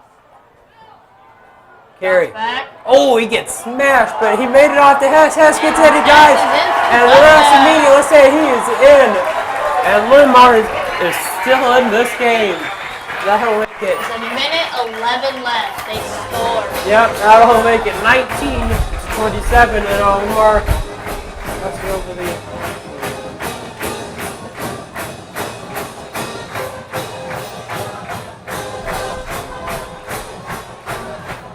Linn-Mar two pickers flying the flag. Yep. The Linn-Mar band's playing the rouser, and Field goal. it's That's good. Brandon. Yep, it is up and good. And Linn-Mar is now Now 20-7. Yeah. 27. 27-20. Linn-Mar only down by 7. They're gonna, with 1 minute and 1 second left here, they're gonna have to go for the onside kick here. There's really no question about it. And they're gonna have to get it. Otherwise, I think Jefferson probably just gonna take a knee and end the game. At least Linn-Mar had that final touchdown of the game, and Yeah, I mean, you know what, Linn-Mar really, at the very least, if Linn-Mar doesn't win this game, and it's a very real possibility, at the very least, Linn-Mar really came back from this game, because at the very beginning, when they were down 14-0, it looked honestly, I honestly thought Linn-Mar was never going to get close to Jefferson in this game. It was going to be a massive blowout, but especially starting in the second quarter, Linn-Mar just, really started to come back and stop making those errors that hurt them so much in that first quarter. And when they started to get more organized on defense and especially on offense, it really helped them out to the point where now, they have a chance to win it here. The offside kick, and it looks like Jefferson will get it. And unless something really, really crazy or something really, really stupid happens. Linn-Mar could end up winning the game, or Yeah, it looks like and Linn-Mar is going to end up losing this game 20-27. That will move Linn-Mar to 0-3 on the season. They'll move Jefferson to 1-2, and they'll get their first win of the year. Linn-Mar goes on a game that I'll be at on the road next week at Washington, who hopefully I feel like will be Washington, because certainly, after Bettendorf, blew them out, certainly Washington's not going to be feeling the greatest. Looks like they're going to run with it here, run up the middle, and it'll be down around the 45-yard line. looks like the Jefferson wants to score again. Yep, Linn-Mar's called its last time out. And the next home game that we'll be broadcasting is 2 weeks from now on the 22nd, I believe, when Linn-Mar will be playing Tumwa, which hopefully for Linn-Mar, that was a game they won easily last year. We'll have to see if they win it as easily this year, and if Linn-Mar can't beat Washington, they may have to wait till their, I believe, 5th game of the season To maybe win. Yeah. Get Which some- certainly, it's never good when a team has to wait that long. Yeah. But Normally you want to win the first couple games, but yeah, Linn-Mar this season, they haven't been that bad actually. They've had their games have been for the most part really close, but they just don't have an edge to take them over and make them win their games. Like their season opener against City Eye here, it was 13-13 at the half, and it was very close, but they just let it go in the second half. And also Xavier, they weren't playing the best on offense, but their defense was very, very strong. And looks like Jefferson's still going for it. Yep, Jefferson's still trying to gets that first down there. 59 seconds left. Linn-Mar had a timeout, so Jefferson will most likely just go in the victory formation here. But Linn-Mar at the Xavier game on Saturday, defensive-wise, was very good. They only held Jefferson to 7 points the entire first half, and it's another 7 points the entire second half. So Linn-Mar's defense last game was very strong, but for Linn-Mar, they just have both sides playing to the best of their abilities, and I think that's what's hurting them, because it's causing them to not get the W's that they need. Yep, Jefferson will just take a knee here, and it looks like they will let the clock run out. We'll have to see if they're going to run the play clock to. It looks like they won't. Looks like there might be about a 0.5 second difference, but other than that, that'll be the end of this game. Jefferson will win this game 27-20. It has been a very entertaining contest. Certainly one more than entertaining than it looked like from the start. Thanks for watching. From everybody from LMTV, I've been Cole. I'm Kale, and thanks for watching. Yep, and be sure to tune into our next broadcast, September 22nd, when Linn-Mar plays Ottumwa.